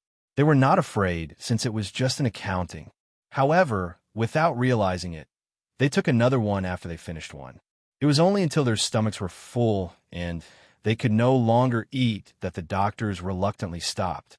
Seeing that they were so full that they couldn't move, Jikai couldn't help but look down on them. How embarrassing. It's just a cucumber. Why do you have to eat like this? At this moment, Jikai had long forgotten that when he first saw these pure green vegetables, he was just like these doctors. Chapter 3006. What's the structure of the brain, too? The doctors who had their fill felt satisfied. This time, without Jikai's urging, they took the initiative to contact Heimei. After explaining the whole story to Heimei, Heimei almost fainted from the huge food and accommodation fees. However, she gritted her teeth and held on. She said hatefully, You guys just stay there and treat her illness. They'll pay for the food and lodging. The doctors were very satisfied with Heimei's generosity, but Jikai still asked Heimei to hand in a Star Sector contract and stated that he didn't trust her. Heimei was so angry that she almost vomited blood, but she still held back her grievances and sent the contract to Jikai. After receiving the contract, the doctors finally settled down. After staying and eating well at Lung Ruoxu's place for a few days, the doctors were so happy that they forgot about home. These few days of life were like the days of God. After a few days of leisure, the doctors suddenly remembered that their family seemed to be very interested in these three people, and they were now living with these three people who had become popular recently. They should let their family know about this news. The doctors who were about to send the news back to the family realized that the message had failed just as they were about to send it. Just as he was feeling puzzled, Jikai floated out from a corner and said, What? You want to tip off the family? I'm sorry. I forgot to tell you that after you contacted Heimei, my master and madam blocked the internet here. After saying this, Jikai floated away again, leaving behind a few dumbfounded doctors who had constipated expressions. This scene naturally could not be hidden from Lung Ruoxu and the demon, who had their doors shut in the room. The two of them were laughing very happily. Jikai has also become bad. Lung Ruoxu praised after she was done laughing. Schwerer, how long are you going to keep them? I hate having these third wheels in the house. The demon hugged Lung Ruoxu and said unhappily, Don't you think it's very lively? Lung Ruoxu said as she suppressed her laughter. I just feel like they're disturbing our lives. The demon gritted his teeth. If it wasn't for Shui or wanting to watch a good show, he would have thrown those people out of the door long ago. It wasn't me. I'm innocent. When the demon heard this, he quickly revealed an aggrieved expression. All right, they're here for me. Since Miss May wants me to die so badly, how can I disappoint her? Lung Ruoxu laughed calmly. Since there was someone who thought she was too free, how could she not cooperate? They're just a bunch of ants. If you don't like them, just kill them directly. Anyway, there are many people here, so it doesn't matter if we lose a few of them. The demon said ruthlessly. Those who dare to disturb his and his wife's time together deserve to die. Don't be so violent. We have to convince people with reason. Lung Ruoxue clearly didn't want to use violence to deal with Hei Mei. That would be too boring. All right. However, it's best if you don't let that woman appear in front of me, or I can't guarantee that I won't kill her. The evil flame roared. I can't guarantee that. Who knows when she'll suddenly come? Lung Ruoxue said helplessly. Thanks, I know. Lung Ruoxue replied. She then turned to the demon and said, Look, speak of the devil. The devil is here. I don't care if she's CEO Chow or whoever she is. In any case, I don't want to see her. The demon said angrily. Then stay in your room. I'll go talk to her myself. After Lung Ruoxue finished speaking, she left the evildoer behind and left the room alone. After Lung Ruoxue left, the evildoer's face darkened even more. However, he did not want to see that woman, so he did not chase after Lung Ruoxue. When Lung Ruoxue reached the living room, before she could say anything, Hei Mei rushed over and held her hand with a nervous look. Miss Lung, how's your health? You don't look too good. You're the one who doesn't look good. Your entire family doesn't look good. Lung Ruoxue couldn't help but curse in her heart. However, she still maintained an elegant smile on her face and said, Thank you for your concern. Miss Hei, I'm fine. Oh. Hei Mei nodded and seemed to be relieved, but in reality, she was extremely depressed, because just now those doctors had told her that they had not found out about Miss Lung's condition. She felt that the savings in her private account were decreasing day by day, and her heart was in pain as if it was being cut by a knife.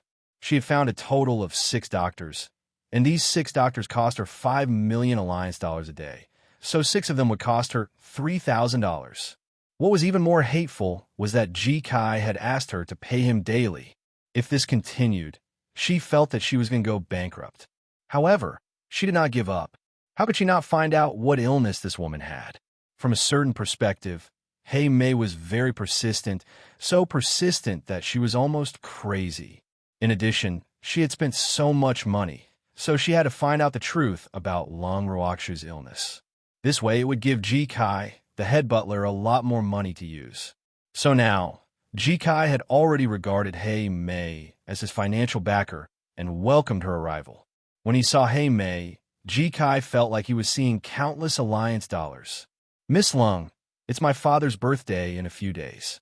There's a banquet in the HEI family, and I've specially come over to invite you all to attend. After being depressed for a while, Hei Mei directly stated her intention and gave him a gold-stamped invitation. In reality, she only wanted to invite the evildoer. In her heart, she also hoped that Lung Ruoxue would not be able to go because of her illness. However, as a noble with status and position, these words naturally could not be said by her. However, if she wanted Lung Ruoxue to take the initiative to say that she couldn't go, that would be wishful thinking. This was because Lung Ruoxue had already received the invitation and replied with a smile. Thank you for the invitation, Miss Hei. We'll be there, as scheduled. We'll be waiting for you at home then. Hei Mei continued to say gloomily.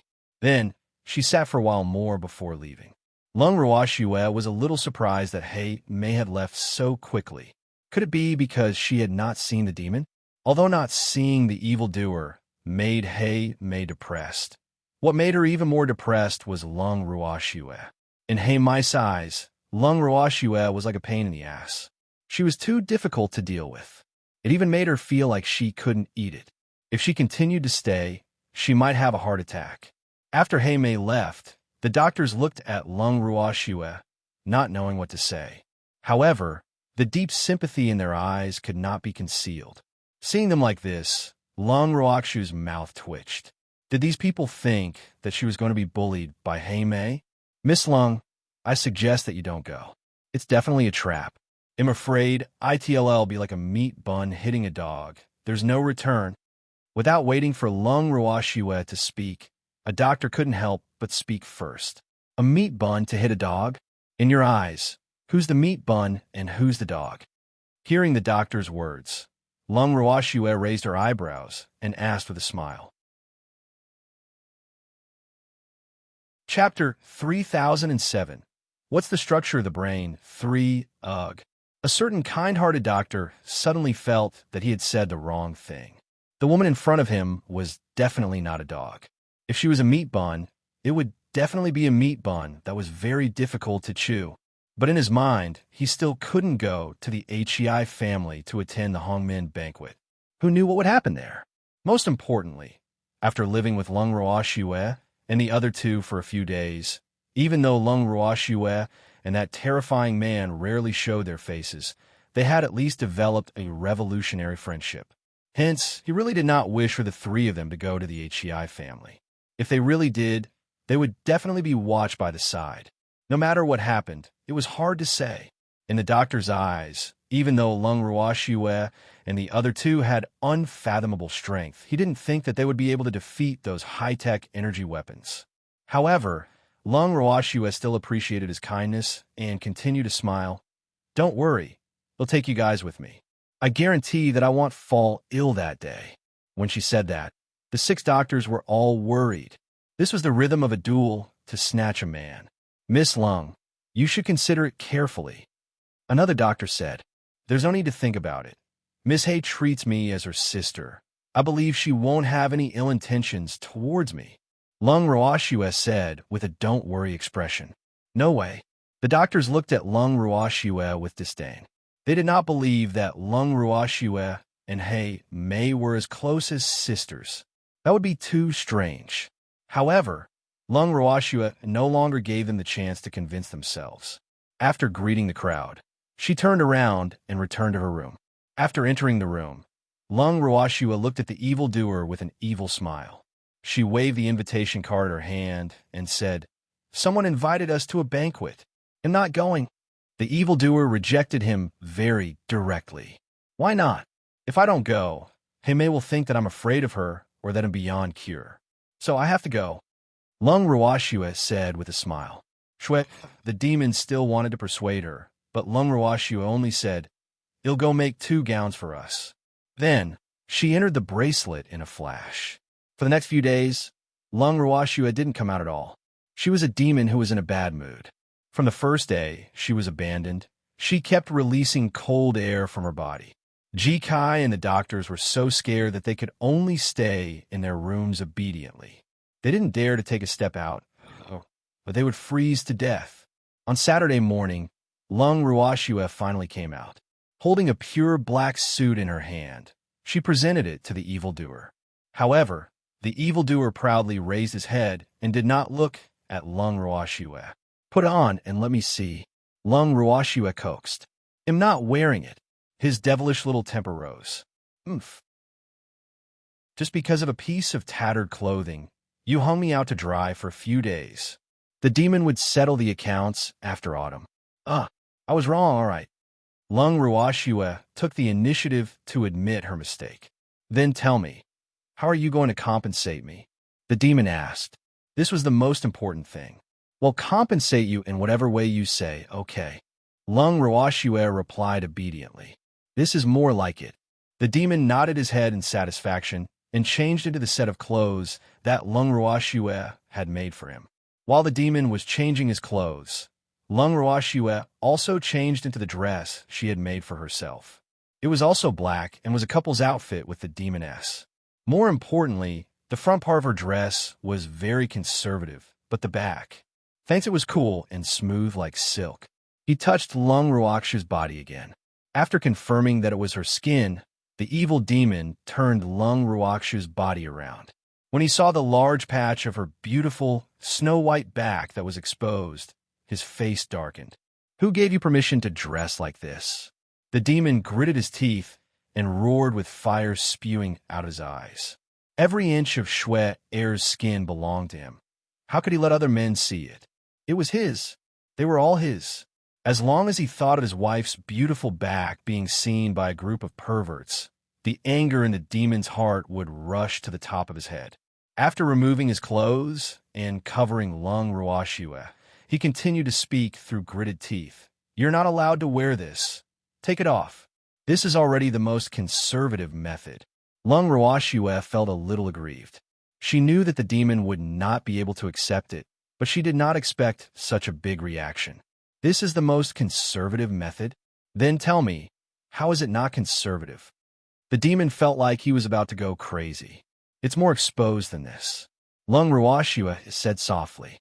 In reality, she had taken reference from the dressing habits of the people in this galaxy and combined it with some designs from her previous life.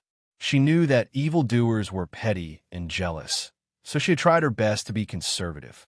However, she didn't expect that he still couldn't accept it. As expected, the demon's eyes seemed to be spitting out even more flames when he heard this. Lung Ruashue could only take out a light golden shawl that she had prepared beforehand and put it on her shoulders. She then said helplessly, "It should be fine now, right?" Seeing the demon nod his head unwillingly, Lung Ruashua finally heaved a sigh of relief. She thought to herself, "Thank God I've made 2 preparations." When she pulled the evildoer out of the room, his face was still sullen. His eyes would drift to Lung Ruakshu's back from time to time, afraid that even a little bit of skin that belonged to him would be exposed. Seeing him like this, Lung Ruashue felt helpless. Ji Kai and the others felt that the atmosphere was not right, and they were so scared that they didn't even dare to breathe. Like chicks that had just come out of their shells, Ji Kai and the other 7 hid in a corner and stood in a row. No one dared to come forward. "When are we leaving?" Lung Ruashue took the initiative to ask when she saw their reaction. "The HEIs will send a car to pick us up," Ji Kai quickly said, meaning that he would just wait. Lung Ruashue understood and pulled the evildoer over to sit on the sofa in the living room. Not long after, the HEI's hover car arrived. The driver knocked on the door and opened it. When he saw Lung Ruashue and the other 2, he was still a little nervous. However, when he saw that the 3 of them did not even spare him a glance, he calmed down instead. When they got into the hover car, there was a large space beside Lung Ruashue and the demon. Ji Kai and the other 7 squeezed into a small corner, refusing to sit beside them. Lung Ruashue could only sigh when she saw this. The demon's power was getting stronger and stronger. He didn't know if these people would still dare to stay in front of them after today's banquet. Lung Ruashue believed that it would be a lively night. The HEI family was located in the Forest Avenue, the most prosperous noble area in the vast universe. Every inch of land there was worth tens of thousands of gold. More importantly, the nobles who could live there were not ordinary nobles. The families living there were all legendary families in the vast star area. Of course, it wasn't the current head of the family who created this legend, but their ancestors. Chapter 3008. What's the structure of the brain for? The reason why the Black family was able to have such a pivotal position in the vast star field was because the Black family had once produced an unparalleled ancestor. This ancestor was also a woman, and she was conferred the title of Duke of Black Rose as a woman. She led the family to become one of the top aristocrats in the advanced civilization star field. Because of the existence of the Great Woman, the Duke of Black Rose, the status of women in the Black family was quite high. After all, the Black family really hoped that their family could produce another outstanding and admired Black Rose. Currently, among the Hygie's heiresses, the most valued ones were Hei Mei and Hei Luo. However, there were rumors that these 2 had always been at odds with each other and liked to snatch things that caught the other's eye. The HEI family was a little far from where Lung Ruashue was staying. By the time they reached the Forest Avenue, it was already close to evening. As soon as she alighted from the hover car, a large and magnificent building complex with golden walls came into view. At that moment, there were only 2 words in Lung Ruakshu's heart: nouveau riche. From her point of view, this Hei family was definitely afraid that others didn't know how rich they were. Otherwise, they wouldn't have made the house in front of them so golden. Just as Lung Ruashue was sighing, Hei Mei, who had already received the news, ran out of the house with a delicate and anxious expression. She first looked at the evildoer with a blushing face, then turned her gaze to Lung Ruashue and said, "Miss Lung, you're here?" Lung Ruashue nodded her head in silence. "My family is not bad, right? It's more luxurious inside," Hei Mei said proudly. However, When Lung Ruashua heard her words, she deeply felt that Mei was trying to use money to throw at her. Did he really think he was someone who had never seen the world? After all, she was the master of a realm now. Why would he care about a tycoon from the lower realm? In Lung Ruakshu's eyes, Mei was no different from a nouveau riche. Hence, she automatically blocked Mei's fair side. Mei felt extremely depressed when she saw how it felt like her flashy punch had landed on cotton. She kept cursing Lung Ruashua for not seeing the world, but she still held Lung Ruakshu's arm affectionately, wanting to pull her inside. Who knew that the evildoer would angrily snatch his wife's arm from Mei's hand and hold it himself. He did not even look at Mei and walked into the black house. Mei was stunned on the spot. Her pink, delicate, and exquisitely painted beautiful little face suddenly turned green and white. However, she did not think that the person in her heart would do such a thing. It was because the demon's possessiveness of his wife had already reached the point where both men and women should not get close to her. He even thought that a certain man was angry because she did not greet him. Thinking of this, Mei was extremely vexed. She just wanted to act more reserved, so she didn't say hello to her sweetheart. How could he misunderstand her like this? Mei also hurriedly followed in. Ji Kai, who saw all of Mei's thoughts, felt like thunder was rolling in his heart. Thousands of you were running through his mind. Then he followed her in. He could not ignore the famous mansion of the Duke of Black Rose. At this time, in the garden in the courtyard, a group of nobles had gathered in twos and threes to attend the banquet. The banquet was self-help. So many familiar people were gathered together to chat. The arrival of Lung Ruashua and the evildoer silenced the entire courtyard. Everyone stared at them with their eyes wide open. In the end, it was Mei who could not bear it and broke the silence. What are you all doing? Didn't you all want to see the person in the video? Mei said with a smile. Thanks, let me introduce you. This is... Mei looked at the demon and suddenly realized that she didn't even know the name of her sweetheart. This was really wrong. He looked towards Lung Ruashua for help. Lung Ruashua smiled gently and kindly. My husband's surname is Yi. When Mei heard that her sweetheart's surname was Yi, her heart burst with joy. Her surname was and her sweetheart's surname was Yi. This was really fate. This is Mr. Yi. Mei continued with her introduction. Unfortunately, the demon still didn't even spare her a glance. Let me formally introduce to everyone. The beauty on my left is the famous Miss Lung. Although she is only Mr. Yes' concubine, she is my good sister, so no one is allowed to bully her. Although her sweetheart didn't even look at her, Mei didn't mind at all. If she got a man as soon as she chased him, there would be no sense of accomplishment. And she liked people who ignored women like this. To put it bluntly, she had a somewhat cheap mentality. After hearing her introduction, everyone present immediately understood what was going on. He was trying to make a black person out of this. Who would introduce good sisters like this? If there were really such sisters, everyone would turn hostile. However, seeing that Lung Ruashua was still smiling, more than half of the people believed Mei's words and looked down on Lung Ruashua. Unfortunately, Lung Ruashua didn't care about their comments at all. She only maintained her perfect smile and pulled back the infuriated evildoer, signaling him to calm down. Even if he wanted to cause trouble, he didn't need to be in such a hurry. Taking advantage of their unguarded state, Lung Ruashua brought the evildoer and retreated into a corner. After setting up a barrier, the demon said hatefully, I'm going to tear that woman apart. Why? Didn't you say that I'm your wife and concubine? What? She only said that she's a concubine and you can't bear it. Lung Ruashua teased. If she didn't say it in front of me, I could pretend that I didn't know anything, but I can't say in front of me. How can I tolerate her humiliating you like this? And the people here, I won't let a single one of them off. His violent and demonic nature had surfaced, and he couldn't wait to destroy everything here. It's up to her. We can't stop her from introducing us however she wants to. However, not everyone is here yet. Are you really going to make a move now? Lung Ruashua said with a smile. Then let's wait until everyone is here.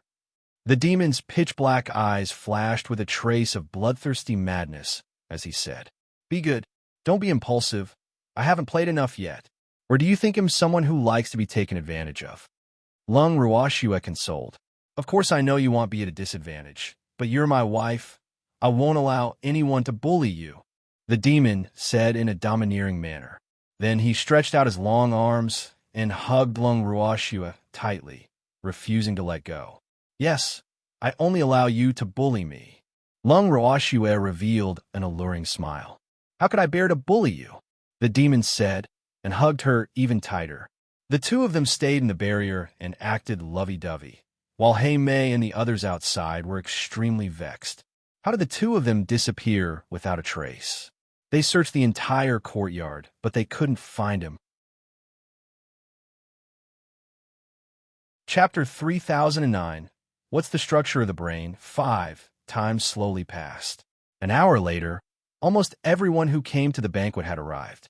This banquet was to celebrate the birthday of the Hei family's head, so the Hei family was very generous. Countless cultivated vegetables and rare pure green vegetables were placed on the dining table. However, looking at the dazzling array of food in front of him, Jikai had no appetite at all. He was not the only one. The doctors who had been pampered for the past few days also did not really care about this junk food. However, when other people saw it, they were extremely excited. After all, unless there was an important occasion, even the nobles would not have the opportunity to eat fresh vegetables often. At this moment, knowing that most of the guests had arrived, Lung Ruoxue and the demon walked out of the barrier. After a while, Hei Mei, who had discovered the two of them, ran to their side and said with a worried face, "Brother Yi, Miss Lung, where have you run off to?" Brother Yi and Miss Lung? Lung Ruoxue raised her brows. There was really a difference between close and distant relatives. "She's calling me brother so quickly." He looked at the evildoer mockingly, and his face darkened. He did not give him any face as he said, "Who gave you the permission to call me brother? You're not worthy." Hei Mei was a little dumbfounded. How could Brother Yi treat her like this? She was really too sad. However, the evildoer did not care if she was sad or not. His wife's feelings were the most important. After saying, "You're not worthy," the evildoer pulled Lung Ruoxue away in front of Hei Mei.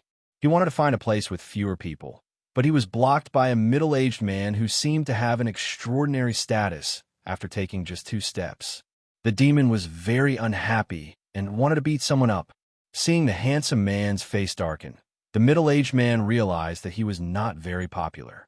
However, he still introduced himself shamelessly. "Mr. Yi and Miss Lung, right? I'm the current Duke of Black Rose, and also the master of the Black family. Welcome. Is there something?" the demon asked impatiently. A little. Can we talk in the study room?" the head of the Hei family asked courteously. The demon did not want to agree at first, but he agreed after Lung Ruoxue gave him a look. Just as the two of them were about to follow the head of the Hei family to the study, Hei Mei appeared out of nowhere again and said with an unhappy face, "Father, Miss Lung is only Big Brother Black's concubine. How can she enter the study? Get lost." The demon really couldn't take it anymore. After telling her to get lost, he stretched out his foot and kicked Hei Mei, sending her flying. Lung Ruoxue was very calm as she watched Hei Mei draw a perfect arc in the air. She knew that the evildoer had already reached his limit. On the other hand, the master of the Hei family's expression was very ugly. He really did not expect the man in front of him to kick his precious daughter away in front of him. However, when he thought of what he wanted to say, he could only suppress the dissatisfaction in his heart. However, the head of the Hei family was also used to being overbearing, and although he had restrained some dissatisfaction in his heart, he still reminded, "Mr. Yi, that's my daughter. She is my wife, not the concubine your daughter is talking about." The demon hugged Lung Ruoxue and said, "Thanks, aren't we going to the study?" The demon asked indifferently. "Yes, this way please." The head of the Hei family said courteously. After the three of them left, the scene was silent for a moment. Originally, when the beauty was kicked away, some people wanted to fight for justice, but seeing that the head of the Hei family as her father, didn't say anything. Many aristocrats who wanted to protect the flower, after weighing the pros and cons, also tactfully shut their mouths. When Ji Kai saw his master's display of power, his respect for his master was like a raging river. However, the few doctors who had already formed revolutionary friendships with Lung Ruoxue and the other two were very worried about this. Ji Kai, the head of the Hei family, is famous for his vindictive nature. Is it a good idea for your master to offend him like this? A doctor said in a low voice, his face full of worry. Don't worry, my master is not afraid of him. Ji Kai patted his chest and promised. His heart had been strengthened by his master and his wife, but the 6 doctors still couldn't relax. At the same time, Lung Ruoxue, an evildoer of evil, followed Master He to the study. As soon as he sat down, the head of the Hei family went straight to the point and smiled. If I'm not mistaken, both of you are ability users, right? The two of them looked at each other and nodded. Are you interested in joining my Hei tribe? The head of the Hei family continued to ask. He could see that these 2 ability users were very mysterious, and their strength was unpredictable, so he really hoped that these 2 could be used by him. Of course, if the 2 in front of him were not willing, he would not let the other families benefit, because he knew that many families already had ideas about them. At the current stage, all the major families were using recruitment as their approach. The reason why all the families were interested in the 2 in front of them was mainly because their abilities were somewhat different. It was something they had never heard of before. If he couldn't get such a person, he could only destroy him. The head of the Hei family thought that he cherished talents, so he didn't want to take that last step yet. I'm not interested, the demon directly refused. Aren't you 2 going to discuss it? The head of the Hei family said unhappily after being rejected. There's no need for discussion. My husband's decision is naturally mine. Lung Ruoxue smiled.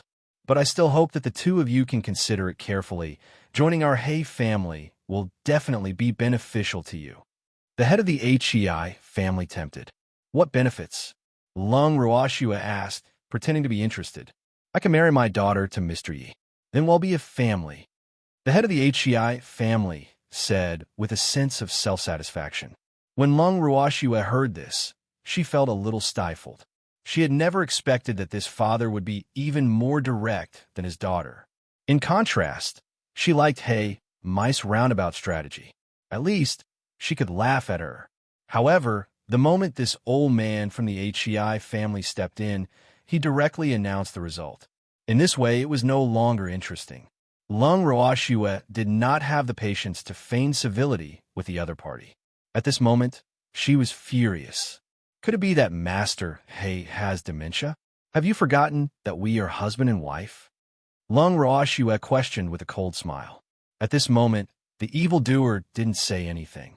He even shamelessly put on a weak look, as if he was a young man who was about to be snatched away by someone. He looked at Lung Ruoxue with a nervous and scared expression. His extremely handsome face was red with the words, "Please protect me." 3 big words. Men, what's the big deal with having 3 wives and 4 concubines? Besides, don't you have a good relationship with me, Now that I've made you true sisters, let you become part of our Hei family. You should be grateful. The head of the Hei family said self-righteously, and then said with a heavy heart, Young man, you should know what is best for you. As your elder, how can I harm you? Chapter 30:10. What's the structure of the brain? 6. Who set him close to your daughter? Who wants to be a member of your Hei family? And whose elder are you? Old man, I've seen shameless people before, but I've never seen someone as shameless as you. Who do you think you are? Hearing this, Lung Ruoxue was even more furious. At this moment, she wanted nothing more than to tear the old man in front of her into pieces. Otherwise, it would be difficult to dispel the hatred in her heart. However, when he heard Lung Ruoxue's words, the head of the Hei family wasn't angry at all.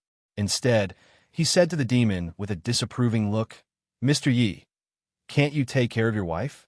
You let a woman bare her fangs and brandish her claws in front of others.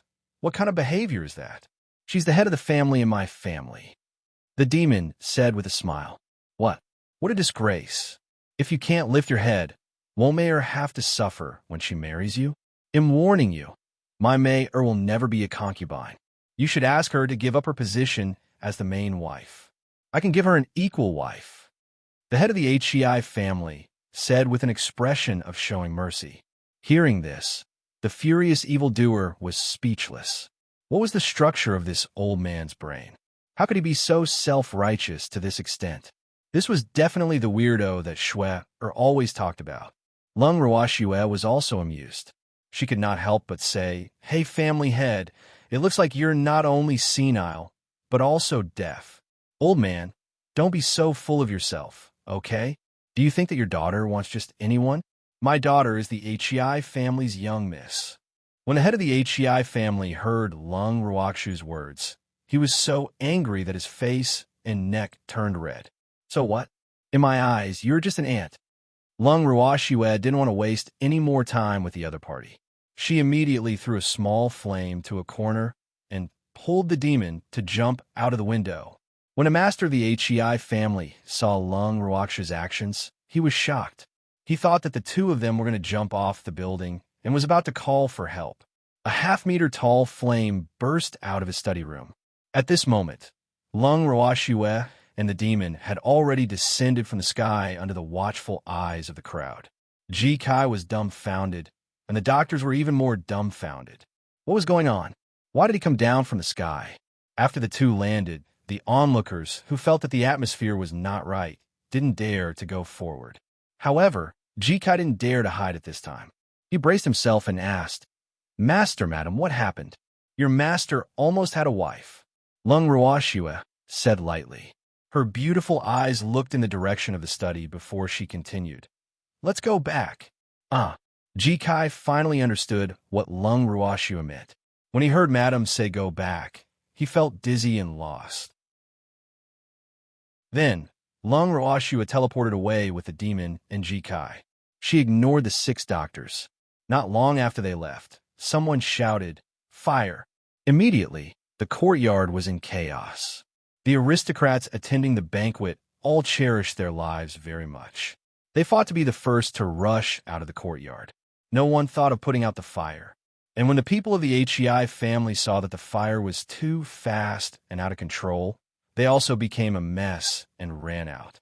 In a few breaths, the resplendent Hei family's mansion turned into ashes. Thanks, the HEI tribesmen, who had just survived the disaster, finally remembered to look for their master. In the end, when they did a head count, they miraculously discovered that there were no casualties, but the HEI family's priceless ancient ancestral home had been completely burned to the ground by the sudden fire. The master of the HEI family, who had finally woken up, saw what had happened to his family. He was so angry that he spat out a few mouthfuls of blood, then his eyes rolled back and he fainted. When he woke up again and his clansmen asked him what had happened, he said very decisively, "Those 2 people must be the work of those 2 bastards." Which 2 bastards? The clansmen clearly didn't quite understand what the clan head meant. The couple in the video, "You idiot." The master of the HEI family was furious that his clansmen could not understand him. "Master, is there any evidence?" An elder asked very cautiously. If it was really done by those 2 people, just based on the fact that they only set fire to the house without harming anyone, their strength was not easy to deal with. "I don't need evidence. I'm sure they did it." The head of the HEI family definitely shouted. His heart was bleeding as he looked at the ancestral home that had been burned to ruins. "Family head, if we have evidence, we can use it to sue them to the Alliance Council and ask for compensation for our losses, but without evidence, I'm afraid the council will—" One of the elders stopped halfway, but his meaning was clear, no matter if it was true or false. Even if it was an accusation, there must be evidence, otherwise the council would not accept it. I saw with my own eyes. Isn't that enough? The head of the HEI family shouted at the top of his lungs. At this moment, his noble bearing had been completely lost, and there was not a single bit of the demeanor of a head of the family. "You can only be considered as a witness. We still need physical evidence." An elder reminded. "Let's try." An elder said helplessly. Then he saw that the family head's expression wasn't too good.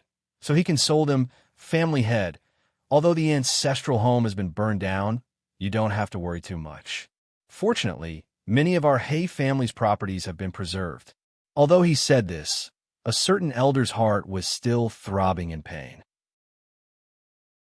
A portion of the assets have been saved, but many of the assets accumulated in the HEI family's ancestral home had been burned down, especially those precious treasures that were difficult to replicate, all turned to ash. This time, the HEI family could be said to have suffered a heavy loss. But at this time, he still had to comfort the family head, who let the family head be the HEI family's pillar of support. Not long after, Hay Tribe's news came again. All of the HEI family's properties in the vast expanse star field had been caught in fire and thunderstorms. Even the land occupied by those properties had mysteriously disappeared. According to witnesses, after the fire and thunderstorms, a level 20 tornado had blown the land into the nearby sea. And only the land that belonged to the HEI family had been blown away. The other people's territories were still intact.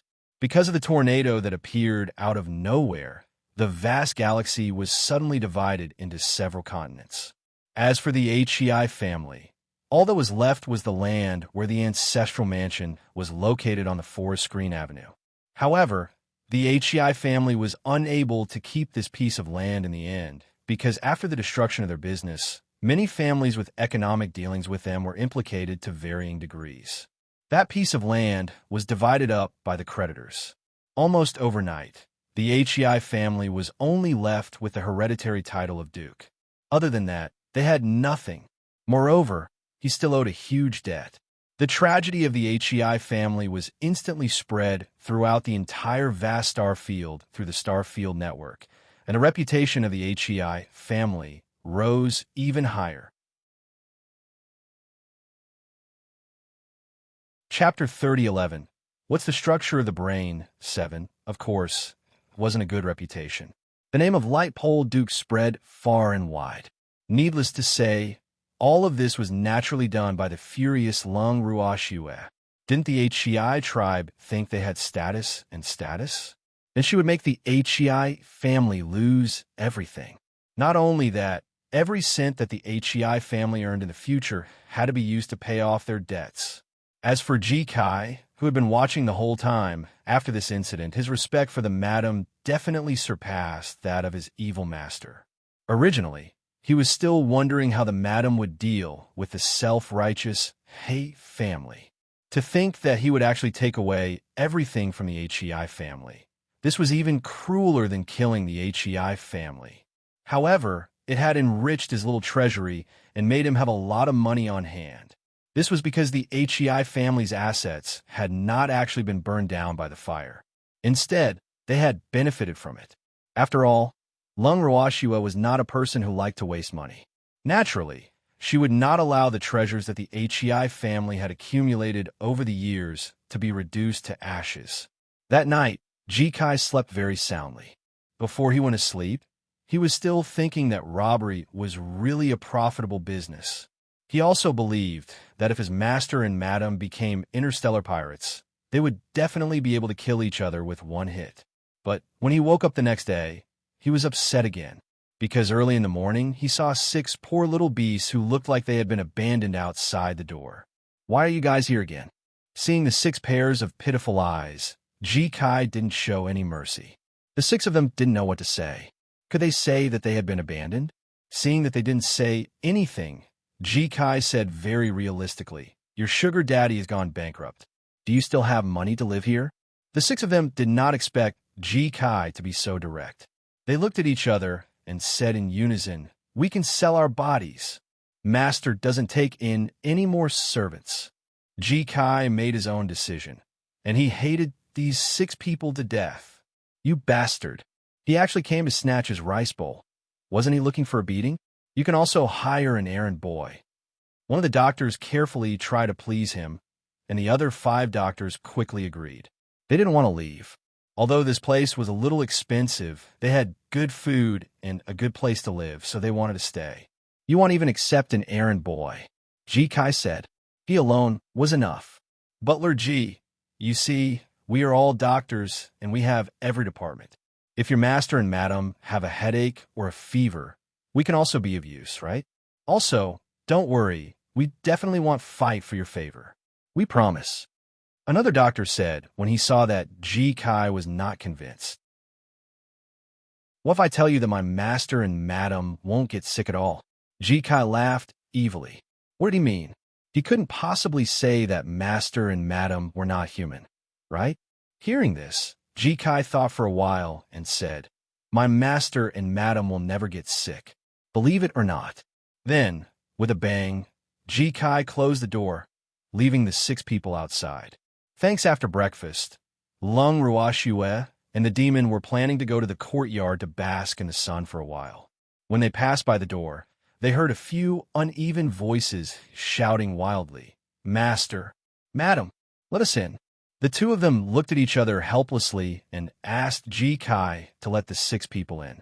As soon as the 6 of them entered the living room, they immediately said, Master, Madam, please let us stay, just for those vegetables. Lung Ruoxue was speechless. This was what a true glutton was like, right? Ugh. The few of them laughed awkwardly, not knowing how to answer. In fact, they were really doing it for the vegetables. They could throw away everything. You all have families. We don't accept people with families. Lung Ruoxue replied honestly. Madam, I don't have a family. I've been an orphan since I was a child, so let me follow you. After hearing Lung Ruoxue's words, one of the doctors hurriedly said, even if you're an orphan, you must have an organization behind you, right? We won't accept it either. Lung Ruoxue shook her head. When the doctor heard this, he immediately burst into tears. Lung Ruoxue, the demon, and Ji Kai were all speechless. Even his 5 medical companions felt embarrassed. This was too embarrassing.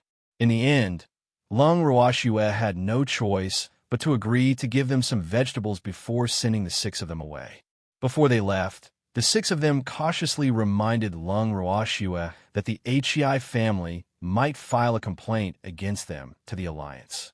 As for being accused, naturally, Lung Ruoxue was not afraid.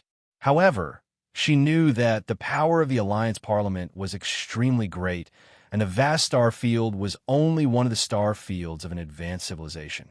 In the entire Alliance, there were about 10 advanced star fields, as well as countless beginner star fields and hundreds of star fields of intermediate star fields. The management system could be considered to be rather complete. Unfortunately, if the Alliance Council really wanted to stand up for the HEI family this time, then she could only say, good luck. As expected, a few days later, Lung Ruoxue's residence welcomed a representative from the Alliance Council. This representative was a man with extremely ordinary facial features. He was slightly bald, had a short stature, and a big belly. To be able to meet someone with such looks in a high-tier civilization star field was an eye-opener for Lung Ruoxue. As for the representative of the Alliance Council, after seeing Lung Ruoxue, he was stunned for a long time before he finally reacted. After he sat down, his little face actually blushed, which was a rare sight, and he lowered his head without saying a word. Lung Ruoxue was speechless when she saw the representative's bashful expression. What was this person trying to do? If you have something to say it. Can't you just get out of here? Why are you pretending to be mute? She was a little impatient, and the devilish anger slowly gathered in her dark, starry eyes. As a man, how could he not understand this ugly woman's thoughts? He dared to have ideas about his wife.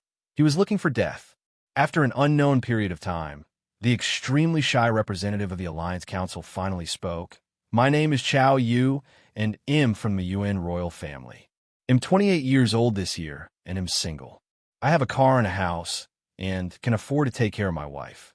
I'm gentle, considerate, understanding, and I'll live independently after marriage. I definitely won't have any problems with my mother-in-law and daughter-in-law relationship, and am definitely not a mother's baby. Therefore, you can rest assured about the woman who's going to marry me. I only want to find a high-quality lady who's beautiful, has a charming figure, has a noble aura, and is equally considerate and understanding as my puppet. There's one more thing that Xiaoyu didn't dare to say out loud. and that was that he wanted to find someone like Lung Ruoxue. When Lung Ruoxue and the other two heard Qiao Ye's words, their reactions were completely different. Lung Ruoxue felt that this person was a little. Was she treating her house as a marriage recommendation center? Of course, she didn't realize that Qiao Ye's words were meant for her. In addition, she was only 28 years old, but she already looked like this. She really looked anxious. Chapter 30:12. What is the brain made of? 8. The demon's face darkened, and the anger in his heart rose. You bastard! Was he here to poach her? To dare to poach his woman? He was definitely bold. When it came to matters like love rivals, the same sex was always more sensitive than the opposite sex. Therefore, as soon as Qiao Yu finished speaking, he knew that this person had taken a fancy to his wife, even though he knew that his wife would not run away with anyone else. But who would be willing to have a man who had designs on his wife by his side? Even if the man looked a little apologetic, he was short, rich, and handsome. He glared at Qiao Yu sinisterly, and the demon couldn't help but compare the conditions that Qiao Yu had mentioned in his heart. Born in the royal family? He was born in the chaos. 28 years old, his current year. He himself had almost forgotten. Unmarried, with a car and a house. Can he afford to support his wife? He was married and had no car but a house, relying on his wife to support him. Gentle, considerate, and understanding. He was also obedient. He'll do whatever my wife asks me to do, and he'll never do anything my wife doesn't like. Living independently after marriage without any problems in the relationship between mother-in-law and daughter-in-law. Wasn't she a mommy's boy? He wasn't either. He didn't even have a mother. All in all, the evildoer felt that he still had a considerable advantage. At the very least, he looked better than this bastard called Qiao Yu. Other than the fact that he was poor, he had everything. However, if he had no money other than robbing, he could only be a pretty boy. Looking at Shui, the evil demon felt that it was not bad to be a gigolo for his wife. At least, he did not have the thoughts of ordinary men who did not like their wife earning more than themselves. On the contrary, he was very happy to be supported by his wife and did not care at all that others said that he was living off a woman. With this thought, he was instead at ease and corrected his identity, which was a pretty boy who relied on his wife. This was the pride of the evil doer. Lung Ruoxue didn't understand why she suddenly felt like a demon. However, there were outsiders around, so she didn't ask further. Ji Kai, who had been watching from the side, had already deeply felt the malice his evil master had towards a certain representative. Unfortunately, that representative, who had reacted half a beat slower, did not notice it at all. Ji Kai, who didn't want to be cannon fodder, cleverly turned invisible. This kind of meeting between high-end people was really not suitable for a little errand boy like him to participate. If he was not careful, he would lose his life. At the same time, Ji Kai simply hid in a corner and wouldn't come out for no reason. At this moment, Qiao Yu, who had just calmed down, suddenly raised his head and asked Lung Ruoxue, "Miss Lung, what do you think?" "What do you mean by how is it?" Lung Ruoxue was confused. "My conditions for marriage." "Miss Lung," Qiao Yu said with a look of disappointment. He kept wondering in his heart, seeing how distracted Miss Lung is, could it be that she didn't hear what I said at all? "Thanks, oh. It's all right, but this isn't a marriage recommendation center. You won't be able to find a wife, even if you tell us all this, right? Why don't you go to the marriage introduction center to register first, and then we could talk about other things." Lung Ruoxue tried to remind him. What does it matter if I believe it or not? Lung Ruoxue was speechless. What the hell was this? Of course it's related. If Miss Lung doesn't believe me, my marriage path will be very difficult. Take a look. This is my identity certificate. It definitely can't be fake. You can verify it on the Star Network. Afraid that Lung Ruoxue wouldn't believe in his noble identity, Qiao Yu even took out his proof of identity and handed it to Lung Ruoxue, looking at her with anticipation. Lung Ruoxue was momentarily at a loss. Then, she was completely speechless. She really felt that everything this man said had nothing to do with her. She really thought so. Why didn't this Qiao Yu believe her? How can it not be related? Qiao Yu was getting a little anxious.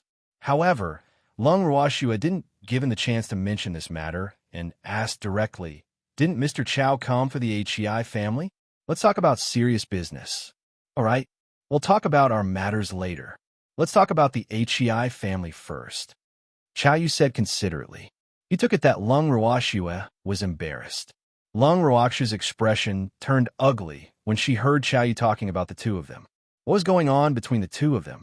On the other hand, the demon's face also darkened and was covered with dark clouds. It was as if a storm would fall at any moment, giving off a very dangerous feeling. However, Chow Yu, who was immersed in his happiness, was rather alert and didn't feel the immense pressure that was accompanying him at all. On the other hand, Ji Kai, who was hiding in the corner, was so scared that his face turned pale and he almost couldn't breathe. "Miss Lung, the HEI family head has reported to the Alliance Council that you have destroyed the HEI family's property." Chow Yu cleared his throat and said seriously. At this moment, he had already entered the role of his work. He was no longer that silly aristocrat from earlier. "Do you have any evidence?" Lung Ruoxue asked with a faint smile. "The HEI family has submitted a few pieces of evidence, and the HEI family's head even personally said that there's a conflict between you and them. What do you have to say about this?" Chow Yu tried to make his voice sound less serious as he asked. "I don't have anything to say. The HEI family is already so miserable. What else can I say? If your parliament really has evidence, then do what you have to do," Lung Ruoxue said nonchalantly. "Miss Lung, you'd better find a way to prove your innocence. Otherwise, you'll suffer once you are found guilty," Chow Yu said with a look of reluctance. "I'm just a weak woman with no power or influence. If someone really wants to frame me, even if I want to prove my innocence, I'm afraid I won't have the chance, right?" Lung Ruoxue said with a smile. "Miss Lung, you must believe in the Parliament's justice." Seeing that Lung Ruoxue seemed to have the idea of breaking the pot and throwing it to the ground, Chow Yu couldn't help but ask anxiously, even though he wasn't confident when he said that. Before they came here, there were indeed people in the Parliament who said that they wanted to take this opportunity to catch the three of them and control them. However, after seeing Lung Ruoxue, Chow Yu felt that he had fallen in love, so he couldn't bear to let Lung Ruoxue suffer. In his opinion, he couldn't control the other two, but he had to protect the woman in front of him. The Parliament is just? Then why did I see people protesting the unfairness of the Parliament on the internet a few days ago? Lung Ruoxue asked in surprise after hearing Chow Yu's words. That was a misunderstanding." Chow Yu broke out in a cold sweat. Actually, he meant that he would help him deal with the situation. "I'm afraid there's no smoke without fire." Lung Ruoxue shook her head, clearly not believing Chow Yu's words. Chow Yu was a little anxious and quickly said, "Miss Lung, even if you don't believe in the Parliament, you have to believe in me. How could I let the Parliament wrong you?" Chapter 3013. What's the structure of the brain? 9. His words were very sincere, but Lung Ruoxue only smiled. "Mr. Chow, it's better for you to do business." After a long while, Lung Ruoxue finally spoke. "Miss Lung, how can you give up so easily?" Hearing that Lung Ruoxue wanted him to do business, Chow Yu became even more anxious. If they were really doing business properly, the three of them would have already been in prison. "I'm not giving up. I just believe in the council's fairness, okay?" Lung Ruoxue said helplessly. Then, she called Ji Kai out and asked him to see the guest out. Chow Yu was forced out reluctantly. He stared at Lung Ruoxue's front door for a while sorrowfully before he left gloomily. "Swear, that guy is quite protective of you." After Chow Yu left, the evildoer, who had already returned to his room with Shui, asked nonchalantly, "Is there?" "I don't think so." Lung Ruoxue played dumb. With a cold snort, Evil Sundara turned his head to show his dissatisfaction. Lung Ruoxue sighed softly. She knew that the demon was jealous again. After helplessly coaxing him for a long time, Lung Ruoxue promised him many unequal treaties before she finally coaxed the demon. A few days later, when Lung Ruoxue and the demon were about to have lunch, Ji Kai suddenly walked in with an unsightly expression. "What's wrong?" Lung Ruoxue asked when she saw Ji Kai's expression. Using her divine senses, she realized that there were a few unfamiliar men in black in the house. "Madam, the Parliament has sent someone to invite us over," Ji Kai said unhappily. He said it was a treat, but everyone knew that it was forced. "Oh, wait for us to finish lunch." Lung Ruoxue nodded. Aren't you going to chase them away?" Ji Kai saw his wife's gentle attitude and asked in confusion. "The Parliament is so powerful. Can we afford to offend them? Of course, I have to follow them obediently." Lung Ruoxue said matter-of-factly. "Madam is right." Ji Kai immediately understood and agreed. In his heart, he silently prayed for the Parliament. Amen. The Parliament could only pray for themselves. After lunch, Lung Ruoxue and the other two obediently boarded the hover car sent by the Parliament. Before they left, Lung Ruoxue naturally wanted to take away her house. When they saw the house suddenly disappear before their eyes, the few law enforcement officers could not help but widen their eyes in shock. Where's the house? How did it disappear? Lung Ruoxue could tell that they had their doubts, so she immediately explained, "I'm taking the house with me. Let's get in the car." Seeing how eager Lung Ruoxue was, the Alliance's law enforcement officers couldn't help but give her a sympathetic look. Then, with a look of shock and disbelief, they got into the hover car. After getting into the hover car, Ji Kai suddenly remembered something very important. They didn't have any identification when they reached the Alliance conference. Oh my God, this was definitely the rhythm of sending a sheep into the tiger's mouth. Thanks, he whispered to his master and madam. But Lung Ruoxue gave Ji Kai a look as if he was an idiot and said, "Do you think the Alliance is a good-for-nothing? They've already checked our identities and know that we're stowaways. I'm treating you as an idiot, but that doesn't include us." Lung Ruoxue was determined to cut off her relationship with Ji Kai. She didn't want to put her intelligence on the same level as him. "Madam," Ji Kai looked at Lung Ruoxue, feeling wronged. He knew that with his master and madam's strength, his worries were unnecessary. However, it was not easy to change the habits that he had developed over the years. He needed time to adapt. Just follow obediently, watch more, and talk less. Lung Ruoxue saw how pitiful Ji Kai was, and he was one of her people, so she kindly reminded him. Yes, yes. Ji Kai quickly nodded and then sat on the chair like an obedient baby, looking at the scenery outside. The hover car used by the Alliance Council was not bad. It was fast, stable, and spacious. He was very satisfied with it. However, the Parliament was not on the same planet as the vast expanse star field, and the distance between the two was quite far. So, when they arrived at the spaceship docking point, they changed to another spaceship and continued to the Parliament. The three of them spent dinner time on the flying ship. Ji Kai took out a pile of prepared food for the three of them to eat and gave a lot to the Alliance's law enforcement officers. He instantly captured the hearts of those law enforcement officers. Lung Ruoxue was very satisfied when she saw that Ji Kai was getting more and more familiar with human relationships. After flying for nearly a day, they finally arrived at the star region where the Alliance Council was located the next afternoon. The planet where the Alliance Conference was held was an independent planet. The people who could live on that planet were basically members of the Alliance Conference. Although there were not many people on that planet, it was the best in terms of defense and wealth. There was the tallest white building on the planet. According to the law enforcement officers of the Alliance Parliament was there. They changed to a hover car and soon arrived at the Alliance Conference. The moment she alighted from the car, Lung Ruoxue saw a ball-shaped object running towards her at high speed. After recognizing the ball with great difficulty, Lung Ruoxue was a little confused. After not seeing him for a few days, Chao Yu had actually gained quite a bit of weight. "Miss Lung, you're here," Chao Yu said courteously. Then, he whispered to the three of them, "If anyone asks you any questions later, don't answer them. I've already hired the best lawyer for you. With a lawyer present, your rights and interests will be protected." "Thank you," Lung Ruoxue said with gratitude. No matter what Chao Yu's motive was, he didn't have any ill intentions towards them at the moment. She couldn't hate such a person, even though Chow Yu was a little. Don't mention it, but we'd better pretend that we're not familiar here. Chow Yu reminded again. Lung Ruoxua nodded and thought to herself, we're not close to begin with. Then, the three of them were brought into the Alliance Parliament. P and D and Ov 1. Co.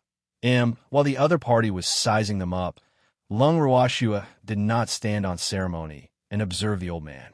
In the end, she concluded that this was a rather stubborn, power-hungry, and greedy old man. After sitting down, both parties waited for the other party to speak first. According to the old man's original plan, the three of them would definitely feel guilty when they were brought to the Alliance Council. In addition, they had obediently followed the Alliance enforcers here without any resistance. This caused a considerable number of people in the Alliance Council to be disdainful of Lung Ruoxua and the other two. They felt that they were not as terrifying as the rumors had said. Even ability user couldn't possibly have the ability to overturn rivers and seas. Is he still human? Chapter 30:14. What's the structure of the brain? 10. Unfortunately, even after waiting for a long time, Lung Ruoxua and the other two had no intention of speaking. In the end, it was the old man who couldn't sit still and took the initiative to say, I am the deputy chairman of the Alliance Council, Fan Tong. You can call me Chairman Fan. Fan Tong? Lung Ruoxua immediately understood. This was a good-for-nothing. Nodding her head, Lung Ruoxua smiled and asked, I wonder why the good-for-nothing vice-chairman has called us here? Hearing Lung Ruoxua's words, Ji Kai couldn't help but burst out laughing. Although the old man didn't hear the madam's curses in a roundabout way, he could tell. But even so, the good-for-nothing deputy speaker still glared at Ji Kai. He deeply felt that the servant was laughing when the master was talking. It was really uneducated. Of course, it's because of the HEI family. The noble vice-chairman felt that he should not be calculative with his servant. He spoke to Lung Ruoxua as if it was only natural.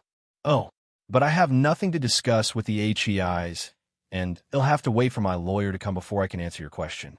Lung Ruoxua said with a smile. Her words made the good-for-nothing deputy speaker so angry that his beard trembled. The anger in his heart also rose bit by bit. He even knew how to get a lawyer. He really didn't expect this. The good-for-nothing deputy speaker was deeply surprised. In his eyes, only aristocrats knew how to hire a lawyer. How could a commoner know this? More importantly, a star lawyer was very expensive, not something a commoner could afford.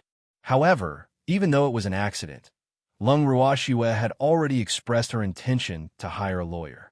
Then he would have to wait. Otherwise, his position as the deputy speaker would be over if someone got hold of something that could be used against him. After Lung Ruoxua's group of three and the good-for-nothing deputy speaker sat there staring at each other for an hour, the late lawyer finally arrived. The lawyer was a rather beautiful woman. She was dressed in a professional suit and black high heels. She swayed as she walked. After she entered, she threw a big wink at the good-for-nothing vice-chairman and gently stroked her brown hair with a sweet smile. Seeing this lawyer, the good-for-nothing deputy speaker could not help but widen his eyes and curse in his heart. Who found this woman? If it was just an ordinary lawyer, he wouldn't be afraid. But this woman's identity was not ordinary. This was because this woman was born in the Miyuan royal family and was a noble princess. In other starfields, the royal family might be dispensable, but the Miyuan starfield was definitely ruled by the royal family. Especially since the princess in front of him was quite favored, the vice speaker's intestines were about to be cut in two. Although the Alliance Council's administrative management was higher than the Miyuan royal family, yes. To put it bluntly, the Alliance Council was actually just an alliance organization formed by the people in power of various starfields, and the chairman was also rotated by each family. Therefore, the various major forces in the Alliance Council could be said to be deeply intertwined. It was really hard to say which family had a higher status, but the CEO family definitely had a pivotal position in the Alliance Council. In the lawyer they hired, Chow Meng pointed at Lung Ruoxua and the other two. Does the imperial family of Miyuan know about this? The good-for-nothing deputy speaker could not help but ask. These three people were related to the interests of the alliance. How could Chao Meng ignore the big picture? He was very angry. I've already said that I'm their lawyer. Are you telling me that the royal family wants to interfere with my work? Chao Meng said without a care. Thanks, they're the people the alliance requested to assist in the investigation.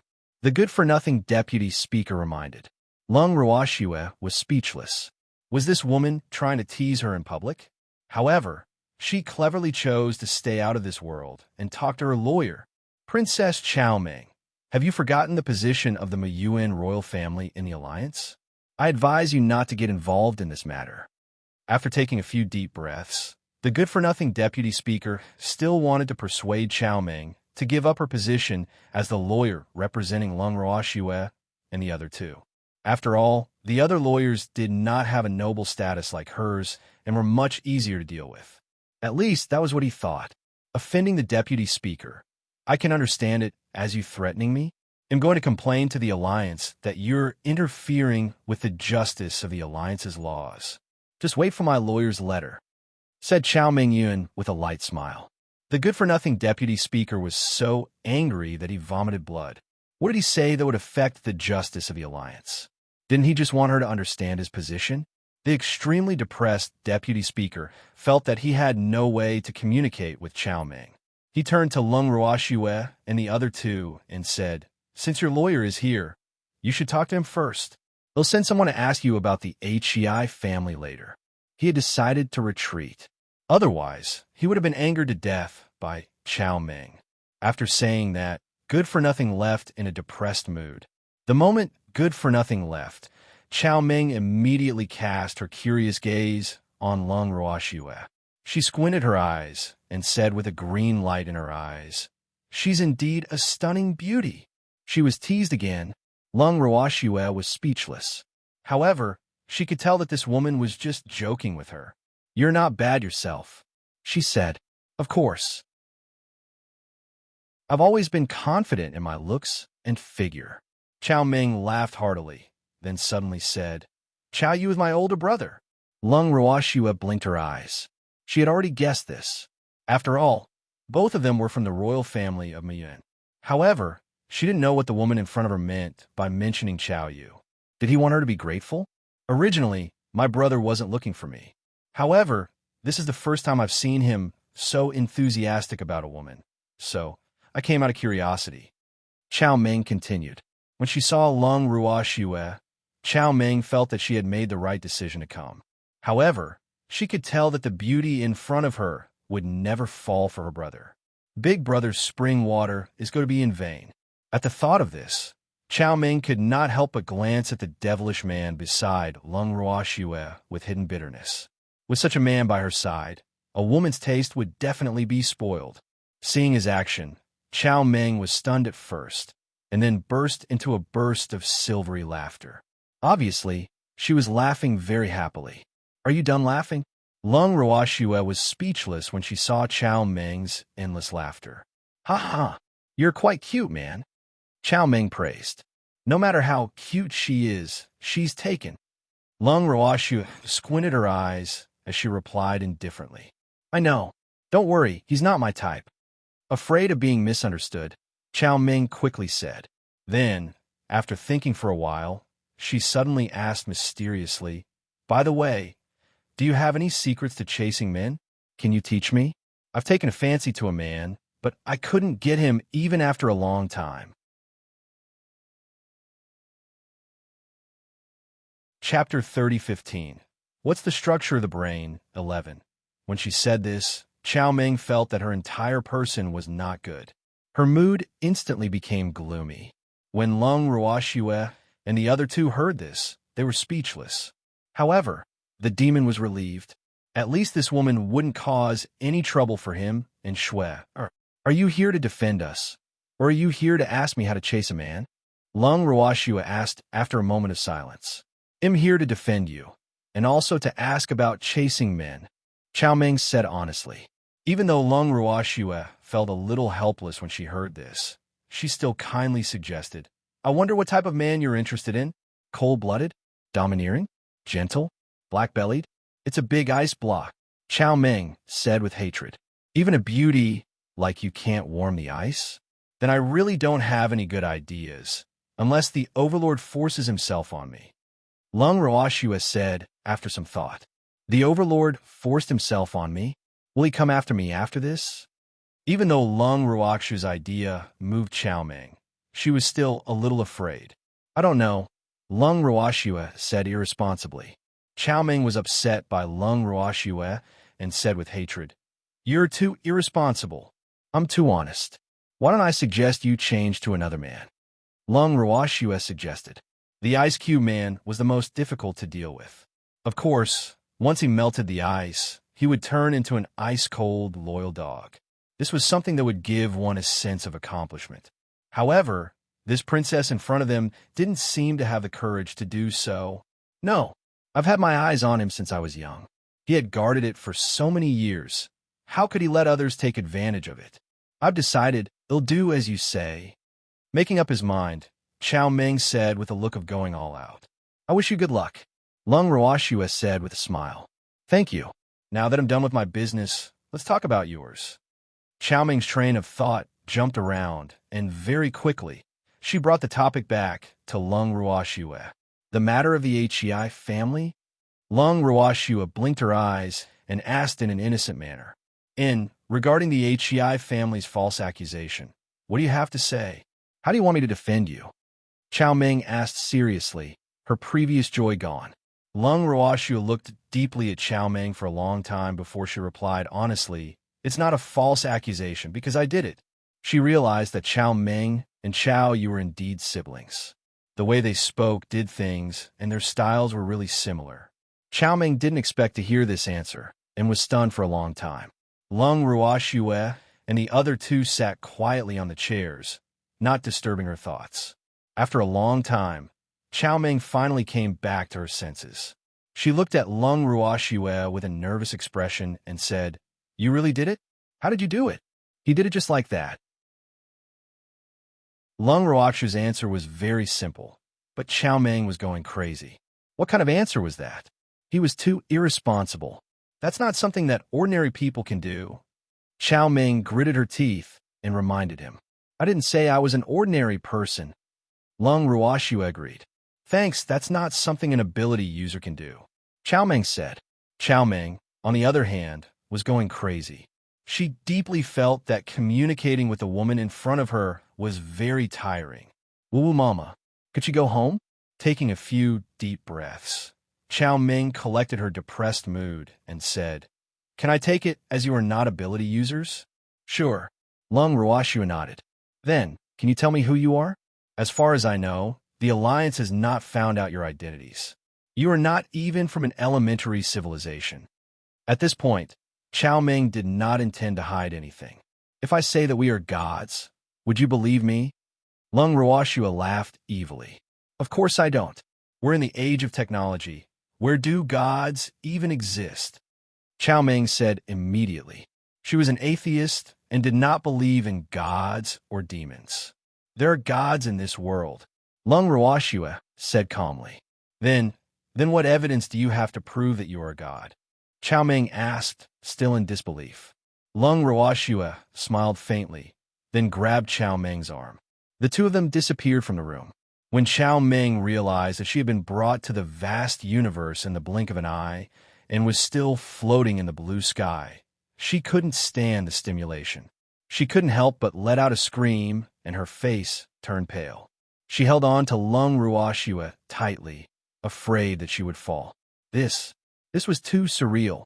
She was actually standing in space without any protective measures. No one would believe it. Go back. I believe you. After a long time, Chow Ming finally stabilized a little and said pitifully, Sob, she seemed to know too much. She didn't know or she would be killed. P&D-N-O-1. Chow Ming, who was still in shock, was like a little beast that had been struck by lightning. She sat on the chair listlessly. After a long time, she carefully asked, May I know, what did the Hei family do to offend you? The head of the Hei family wants to give his daughter to my man. Lung Ruoxue said casually, then added, Since they dared to bully me, then I can only make the Hei family lose everything. Upon hearing this, Chow Meng's heart settled down and thought, that was close. It was a good thing that she was not interested in that devilish man. Otherwise, she would bring disaster to the Mu Yuan royal family. Wait, what about her brother? It seemed that he had to go back and persuade his brother not to have any ideas about this woman. He couldn't afford to offend these three people. After thinking about it, Chow Meng felt a sense of relief. But she still couldn't help but ask curiously, you told me about your identity and the Hei family. Aren't you afraid he'll tell others? I'm not afraid. Aren't you our lawyer? Of course, you have to be honest with a lawyer. Lung Ruoxua blinked and smiled. In reality, to these ordinary people, if her identity could really scare them, it would not be a good thing to not pay for it. It would save them a lot of trouble. Therefore, Lung Ruoxua did not mind Chow Meng revealing her identity. Chow Meng nodded with a bitter smile and couldn't help but sigh. When I was a child, I heard my elders say that God loves the world. Today, I finally know that this is true. Lung Ruoxua was confused. God loves the world? Was that something a god could say? It should be the huckster who said it, right? Seeing Lung Ruoxua's confusion, Chow Meng took the initiative to explain, even though the Hei family has offended you, you didn't kill anyone from the Hei family. You only gave them some punishment. Isn't this a display of God's love for the world? Child, you're thinking too much. Those were the words that the huckster used to deceive the innocent people. Chapter 30:16. What's the structure of the brain? 12. Initially, Lung Ruoxua did not want to explain, but in order not to be misunderstood, she still said, you're wrong. In the eyes of God, everything in the world is like an ant. If you offend the dignity of God, you'll have to pay with your life. But for me, it's too easy to turn some people into ashes, and I don't want to let the Hei family benefit. So it's better to let them have nothing. After hearing this, Chow Meng was speechless. She could no longer say anything like God loves the world. It turned out that gods were terrifying and vengeful, and the revenge would be extremely ruthless. Today, she finally experienced it. You don't need to do anything. Lung Ruoxua laughed evilly. When Chow Meng heard this, she had a bad feeling. Someone was going to be in trouble. You could just be our lawyer in name. At this time, the demon spoke. The demon's words made Chow Meng sad. She was one of the best lawyers in the alliance. Why did she become a wallflower in front of these three? However, the other party was a god, and it seemed that she really didn't need to do anything. And Lung Ruoxua nodded in agreement. Chow Meng had no choice but to compromise under the pressure of these two. Before he was about to leave, Lung Ruoxua reminded him, Princess Chow Meng, I suggest that you take this opportunity to pursue the man that you like. I will. After saying that, Chow Meng turned around stiffly and left. However, she didn't leave immediately. Instead, she went to bail the three of them out, but their bail was rejected by the alliance. After being rejected, Chow Meng didn't argue with the people of the alliance. Instead, she looked at the person in charge who rejected her with a little sympathy and then patted her sleeves, not taking away any color. The person in charge was surprised for a long time when he saw that Chow Meng was so easy to talk to, but he did not think too much about it.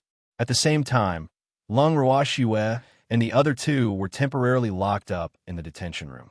Looking at the sealed white room, Ji Kai couldn't help but sigh. Master, madam, I've always been a law-abiding citizen. Today is the first time I'm being detained. You mean we're not law-abiding citizens? Hearing this, Lung Ruoxua raised her eyebrows. No, it wasn't he. I didn't mean it that way. Ji Kai saw that his wife's tone was a bit unfriendly, so he quickly changed his words. But you're right. We've never been law-abiding citizens, because the laws in our world are all set by us. Lung Ruoxua suddenly changed the topic. Such a sudden turn of events stunned Ji Kai for a while. After he regained his senses, he looked at Lung Ruoxua with his bright eyes and shouted in his heart, My idol, Madam is so domineering. However, what Ji Kai admired more was the calm bearing of his master and his wife. No matter where and when, the two of them seemed to be strolling in their own backyard. It really made him envious, jealous, and hateful. When he could be like this, he would feel that he was complete. He stayed in the detention room for 3 days, but the Alliance Parliament didn't send anyone over. Jikai couldn't help but feel puzzled. In fact, the Alliance Parliament had been biding their time because they had been discussing countermeasures. According to the news from the Miyuan royal family, 2 of the 3 were gods, so they couldn't be touched. Of course, this news was disclosed to the Miyuan royal family by Chao Meng, and the Miyuan royal family informed the Alliance Council out of consideration for their interests.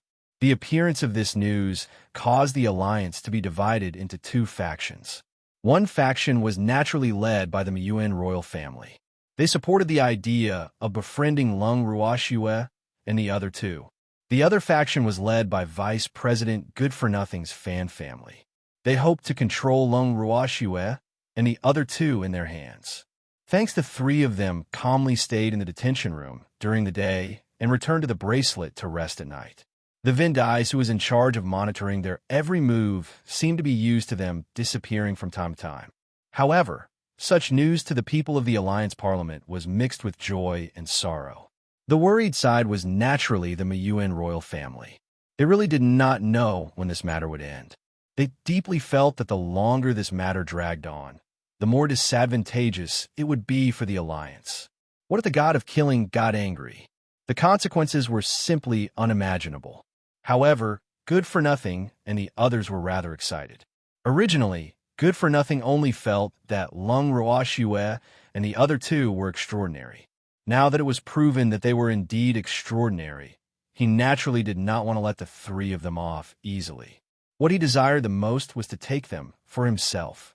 Good-for-Nothing, who had already gone a little crazy, had made up his mind to keep Lung Ruoxue and the other 2 in the Alliance Conference forever.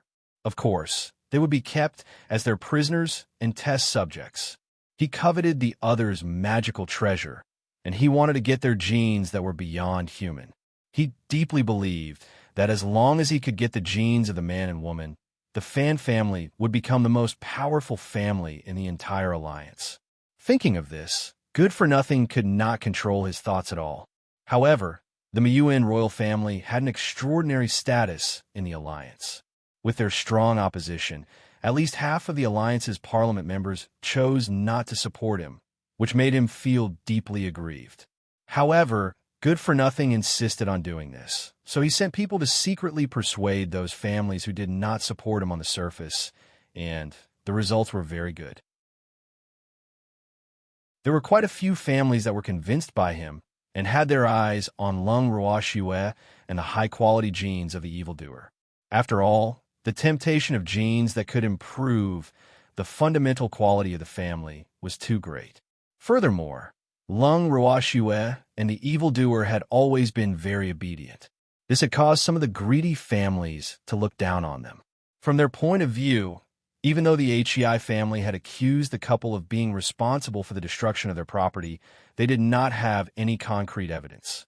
As such, it was impossible to prove how terrifying the strength of the couple was. Moreover, who didn't know what was going on behind the scenes? As a result, Hei tribe's end was not a good example for them.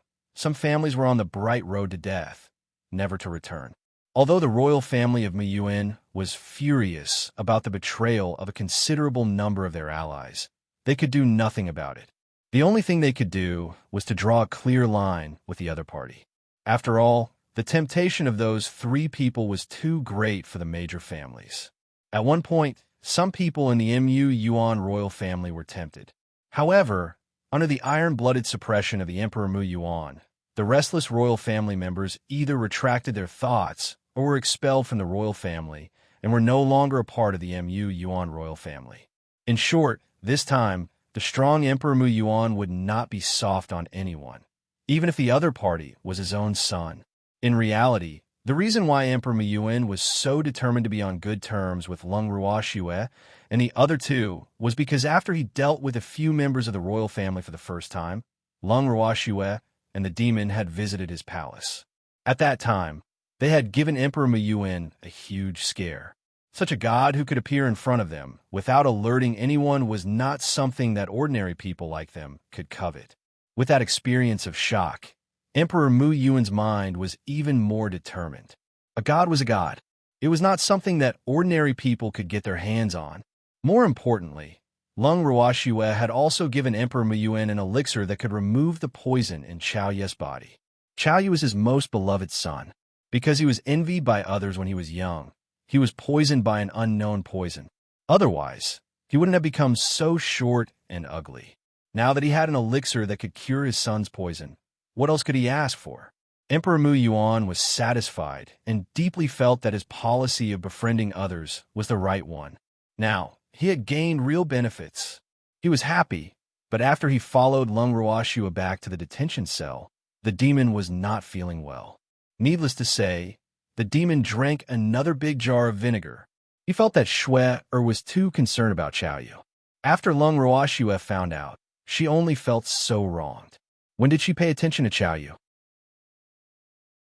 At least, the first time she saw Qiao Yu, although she was surprised that there was such a good-looking person like Qiao Yu in this high-tech civilization star field, she didn't think that Qiao Yu was poison at all. The second time she saw him, she noticed that Qiao Yu was as fat as a ball, so she observed him out of curiosity. This was not attention. She was just giving the Mu Yuan royal family some benefits. After all, they had always been supporting them. Another 10 days passed. The good-for-nothing deputy speaker and his men finally arrived in the detention room. Seeing Lung Ruoxue and the other two being so carefree, good-for-nothing could not help but feel a little angry. Even though he knew that the three of them were living a carefree life, the impact of seeing it with his own eyes was even greater. At this moment, Lung Ruoxue and the other two were having breakfast. Looking at the dazzling variety of breakfast on the table, some of good-for-nothing and the others could not help but swallow their saliva. However, Lung Ruoxue had no intention of treating them to breakfast. Under everyone's watchful eyes, Lung Ruoxue and the other two calmly finished their breakfast before smiling at Good-for-Nothing. Vice Speaker Good-for-Nothing, is there anything I can help you with?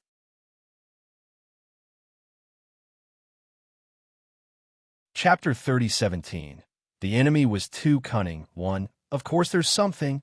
Fantong raised his head and said arrogantly. After Lung Ruoxue heard this, she blinked her eyes and waited for Fantong to continue. Fantong also deliberately paused and waved his hand. Several doctors in white robes walked in from behind. After the doctors entered, they swiftly took out all sorts of tools and stood in front of Lung Ruoxue and the other two, waiting for the next order. Deputy Speaker Fantong, what are you doing? None of us are sick. Lung Ruoxue asked, playing dumb. Of course I know that none of you are sick. There are not so many doctors here just to treat you. Fantong answered truthfully. Then, he took a deep breath and said, the Parliament hopes that you can cooperate with the examination. The examination is of great significance to all of mankind, so it is of great importance. You mean the examination on us concerns the entire human race? Lung Ruoxue pretended to be deep in thought as she asked. Then, without giving Fantong a chance to reply, she continued to ask, but what does this have to do with us? How is it none of your business? Are you not humans? Shouldn't they be contributing to the development of mankind? Fantong had placed a huge responsibility on Lung Ruoxue's group of three, which was related to the development of the entire human race. He had an expression that did not allow for rejection. Lung Ruoxue and the other two could also tell that if they accepted some kind of groundless inspection, then they might be able to contribute to the development of mankind. If they rejected it, they might be treated as sinners of mankind. Preposterous. Did he think they were easy to bully or deceive? He wanted to stand on the moral high ground and threaten them? Not to mention Lung Ruoxue and the evildoer. Even Ji Kai, who had heard this, felt disgusted by the shamelessness of Fantong and the others. He had long heard of the dirty ways of the Alliance Council, and he finally saw it for himself today. If they were to flatter ordinary people, they might really fall for it in order to be heroes. But who was the person in front of them now? Ji Kai gave them 32 thumbs-ups sympathetically and mourned for them for 3 minutes. This was what it meant to not die if they didn't seek death, right? At this moment, Ji Kai had already decided to move a small stool and take out his snacks to watch the show. In any case, there was a master and his wife, so he just had to be an audience. Although it was a little unprofessional for a servant to not be of any help, he could not be blamed. Who asked master and madam to be too strong? Once they provoked an enemy, he would be left in the dust. Sob, as a servant, he was actually under a lot of pressure. After a long time, Lung Ruoxue and the demon did not have much of a reaction after hearing what Fan Tong had to say. Seeing this, Fan Tong was a little anxious and asked, "I'm talking to you. Don't be a mute." Smiling, Lung Ruoxue said with a good temper, "Deputy Speaker Fan Tong, how do you want us to answer you? Of course you'll happily accept our inspection." Fan Tong said matter-of-factly, "All right, but that's what you think. I can only say that you're dreaming." Lung Ruoxue said calmly, Do you know who you were talking to?" Hearing Lung Ruoxue's words, Fan Tong was enraged. "Do you know who you're talking to?" Lung Ruoxue smiled. Fan Tong was at a loss for words. Although he knew that the other party was a god, he would not admit the identity of the two people in front of him. Otherwise, how could he continue with his purpose? "Thanks, what? You don't want to acknowledge our identities?" Lung Ruoxue sneered. "The crime is smuggling?" Lung Ruoxue asked calmly. "And we have to cooperate with your inspection for the sake of the development of all mankind." Lung Ruoxue asked again. "That's right. So in order to avoid physical pain, you'd better be tactful and take the initiative to cooperate. Otherwise, you'll bear the consequences." Fan Tong shouted at the top of his voice. "Have you ever thought about the consequences of treating us like this?" Lung Ruoxue continued to ask, "This is the territory of the Alliance? Are you guys thinking of rebelling?" Hearing this, Fan Tong's heart trembled, but he quickly calmed down. This was because he believed that if the other party was really a god, he would definitely not start a massacre on all of humanity. After all, why would a true god care about mortals? God loves the world.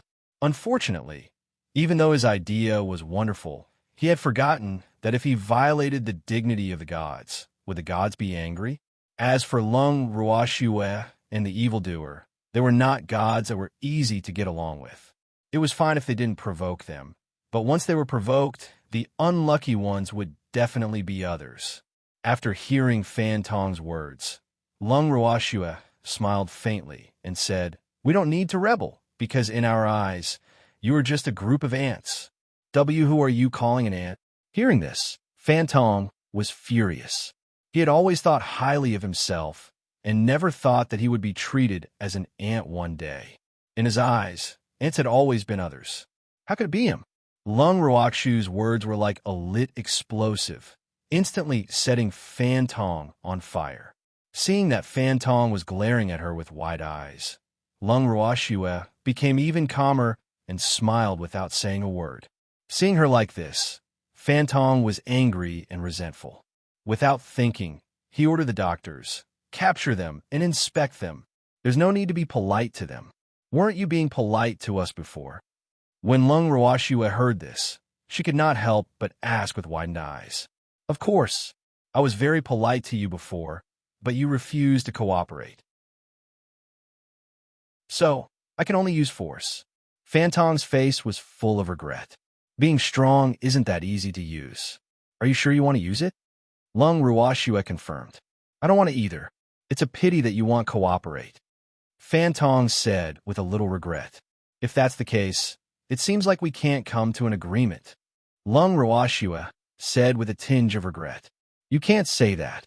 In fact, our attitude is completely dependent on your cooperation. So, as long as you're willing to cooperate, we can still come to an agreement." Seeing that there was a way, Fan Tong said again, "I wonder how you guys want to check?" Lung Ruoxue asked curiously. Hearing her words, Fan Tong thought that Lung Ruoxue had given in.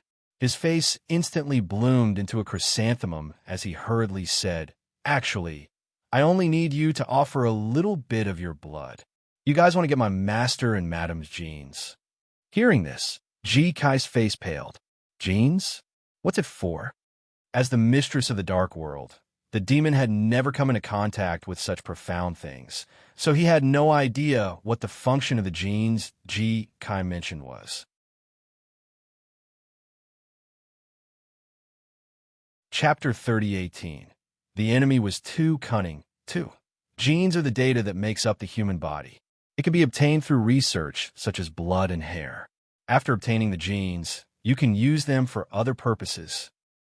Kai quickly explained. What can I do? The demon narrowed his eyes and asked again. Yes.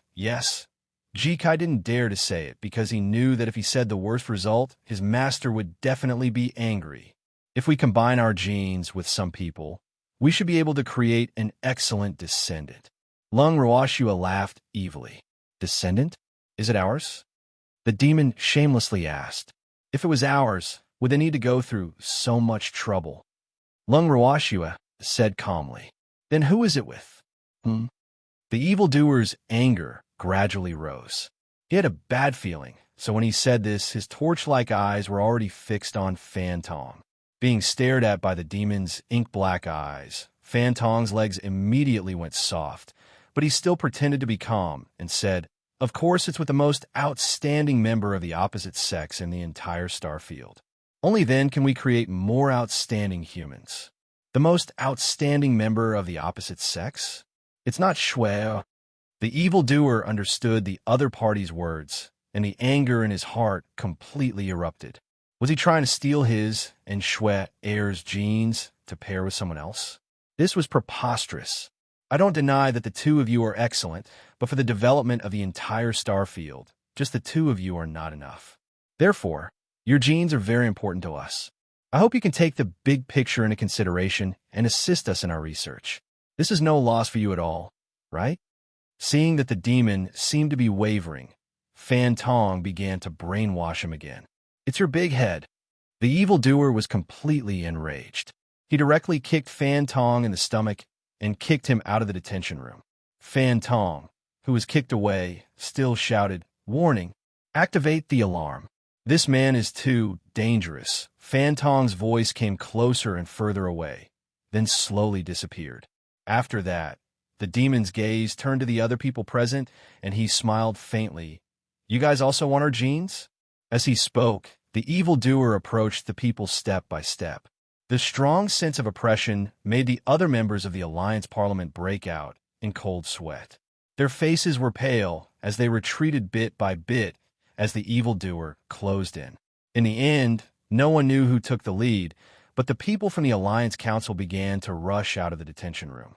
Watching the back of the people from the Alliance Council, Lung Ruashua looked at Kai in disappointment and said, This is the alliance that you've been talking about? With such little guts, you still dare to covet our genes? Ugh. Kai didn't know what to say. This was none of his business. He wasn't a member of the Alliance Council, so why did the madam sound like she was disappointed in him? Kai truly felt that he had been wronged, but he didn't dare to talk back to his wife, so he could only flatter his master. Master is too powerful. So, under Master's overbearing aura, the people of the Alliance Council slipped away. Master, madam, what are we doing now? Then Kai asked, I'm going to destroy the Alliance. The demon said coldly. Master, I support you, Kai's lackey said, but as soon as he finished speaking, he heard an ear-piercing alarm from outside the detention room. It was the highest-level alarm. Immediately, Kai's expression changed, and he said with a trembling voice, Master, madam, we're in trouble. The Alliance has sounded the highest-level alarm. We're going to be surrounded by the entire star field. Thanks. Not only that, there will also be many energy laser cannons and other high-tech weapons that are not allowed to be used easily. Master, madam, what should we do? We're in danger. Kai said nervously. What are you afraid of? Lung Ruashua gave Kai a disdainful look and said with disdain, Madam, the energy laser cannon is very powerful. Basically, a high-performance laser cannon can destroy a planet. Kai knew that Lung Ruashua didn't know the power of high-tech weapons, so he quickly explained. However, Lung Ruashua still did not care. She gave the demon a look, and the two of them walked out together. Seeing this, Ji Kai could only follow behind them like a little wife. As soon as the three of them came out of the detention room, they saw that they were surrounded by countless people. Facing them, in addition to the dense and fully armed Alliance guards, there were also hundreds of high-performance laser cannons and silver lines. Lung Ruoxue surveyed the scene before her beautiful eyes landed on a middle-aged man with a bandage around his head. Deputy Speaker Fan Tong, what is this for? That man was Fan Tong. Lung Ruoxue almost laughed out loud when she saw his expression. Did it have to be bandaged so exaggeratedly? You dangerous people. You actually dare to attack me. Fan Tong said with a face full of resentment. My husband only kicked you once, and you call that assault? If you're so easily ambushed, then aren't you too useless as a deputy speaker? Lung Ruoxue scoffed when she heard Fan Tong's words. This should be considered as the villain complaining first, right? Logically speaking, they should be the ones who were angry, but before they could do anything, Fan Tong and the others had already charged them with crimes. They really thought they were easy to bully. Lung Ruoxue started to reflect on herself. All this while, had they been too gentle towards these people? It's not that I'm useless, but the enemy is too cunning. Fan Tong quibbled. All right, what do you want now? Are you going to use these laser cannons against us? Lung Ruoxue asked helplessly. As long as you obediently surrender, I can let you go. After hearing Lung Ruoxue's words, Fan Tong put on a magnanimous expression. Do you need us to help you collect genes? Lung Ruoxue asked. It's your honor to make sacrifices for the people of the entire star field. Fan Tong said matter-of-factly. Do we need to sacrifice ourselves this time? Lung Ruoxue pretended to be shocked. Wasn't he just cooperating with her for the examination just now? They were only kicked by a demon, and they had to sacrifice themselves? Wasn't this kick a little too expensive? Was Fan Tong worth that much? You're too dangerous. It's better to sacrifice yourselves for the star field. This is also for the stability of the entire star field. Fan Tong boasted shamelessly. What if we refuse to sacrifice ourselves? Lung Ruoxue asked in confusion. Then die now, Fan Tong said as he endured the pain in his heart. Although he said that, he was taking a gamble. He was betting that the other party did not want to die so early. After all, even a god could not hope to win against their high-energy laser cannons.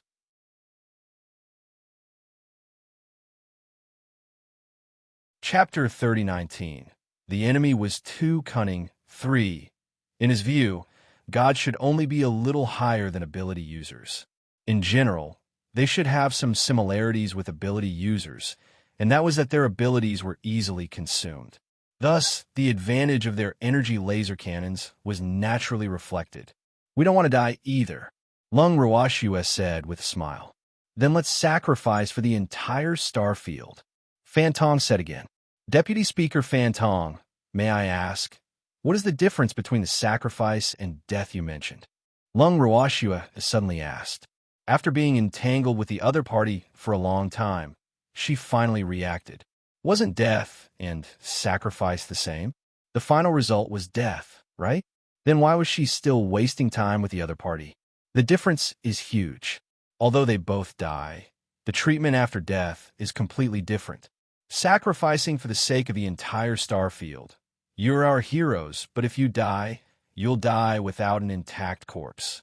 So, if you're smart, you should know what to do, right? Fan Tong said proudly. Of course, but according to my understanding, the sacrifice you mentioned should cause us to suffer, and death will only be an instant. However, I'm curious, are you really willing to kill us with a laser cannon? Lung Ruoxue's curiosity grew as she spoke. I don't want to, but you're too dangerous. If you're not willing to contribute to the development of the entire star field, I can only bear the pain and part with you. Fan Tong said with a look of reluctance.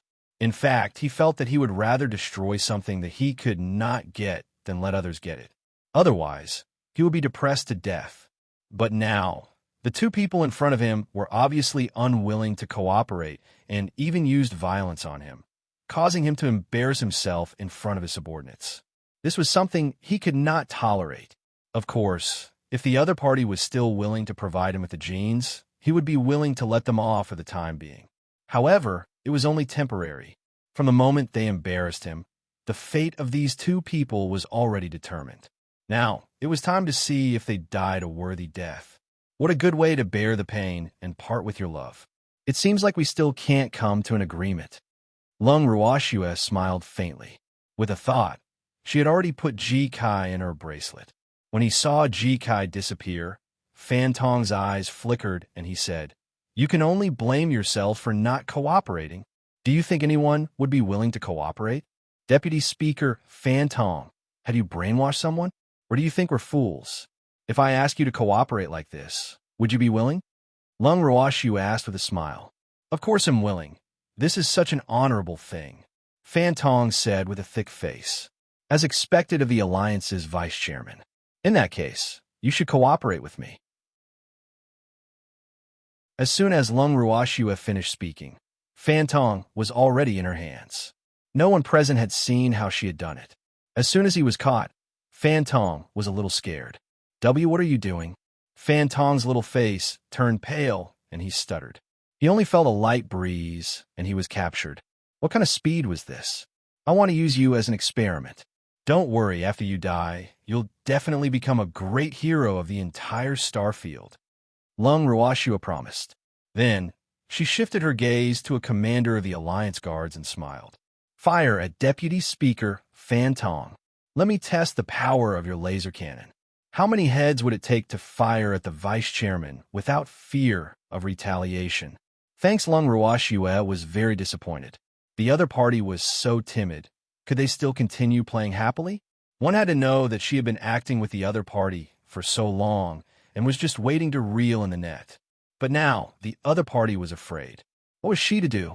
Sensing Shui Air's frustration, the evildoer snatched Deputy Speaker Fan Tong from her hands and broke one of his arms without saying a word.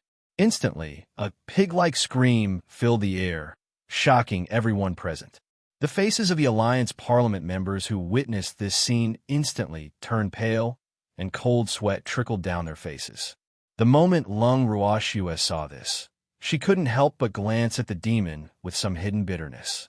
This fellow had stolen her limelight. The furious Lung Ruoxue was not willing to be outdone by others. She mimicked the evildoer and broke Fan Tong's other arm. Immediately, another shrill scream was heard. The others' faces turned even paler, and their hearts began to tremble. Were this couple really gods? How could he be so brutal? The Alliance Parliament was shocked. At that moment, Deputy Speaker Fan Tong had already fainted from the pain. Seeing that Fan Tong was so useless, the demon was too lazy to lift him up with his hands. He threw Fan Tong on the ground and stepped on him with his feet. Then, his dark eyes turned to the others and ordered, "Come on, don't you want to destroy us? Hurry up and do it." He wasn't as patient as Shui to play with these ants. He had had enough. Now, he just wanted to end this quickly and teach these people a painful lesson before leaving with Shui. However, those people did not dare to act rashly after hearing his fierce tone. Moreover, their deputy speaker was still in the hands of these two people. If they really fought an injured deputy speaker Fan, the Fan family would definitely not let this matter rest. The evildoer could see their hesitation and released Deputy Speaker Fan Tong out of kindness. Fan Tong was kicked away by him again and fell into the lake not far from the Alliance building. In the lake, there was a star beast that had been hungry for a long time. Suddenly, food fell into its mouth. It would be a waste not to eat it. Thus, the unconscious Deputy Speaker Fan Tong unknowingly became the star beast's meal. The commander of the Alliance Guards did not expect Vice Chairman Fan to become the food of the Astral Beast. Seeing that Vice Chairman Fan was no longer a hostage, he asked for instructions from the Alliance Council and launched an attack on Lung Ruoxue and the demon. The Alliance Council could also tell that these two would never listen to their arrangements and surrender without putting up a fight. As such, they, who were in the same boat as Fan Tong, naturally did not wish for Lung Ruoxue and the demon to fall into the hands of others. Hence, the only outcome for these two was death. In an instant, Hundreds of laser cannons were aimed at Lung Ruoxue and the demon. Ji Kai, who saw this scene from the bracelet, was extremely anxious. At this moment, he hated himself for being too weak to help his master and madam. However, Lung Ruoxue didn't have the time to comfort Ji Kai. She was counting the countless red light spots on her body. Seeing that Xue was having fun, the demon didn't disturb her and just stared at the hundreds of laser cannons in front of him. He did not have much research on this thing and did not know how powerful it was. However, if these people in front of him wanted to use these high-tech weapons to destroy him and Xue, they were simply delusional. However, he also wanted to test the power of these laser cannons, so neither he nor Xue wanted to dodge. At this moment, the hundreds of laser cannons that were ready launched a fierce attack. Chapter 30:20.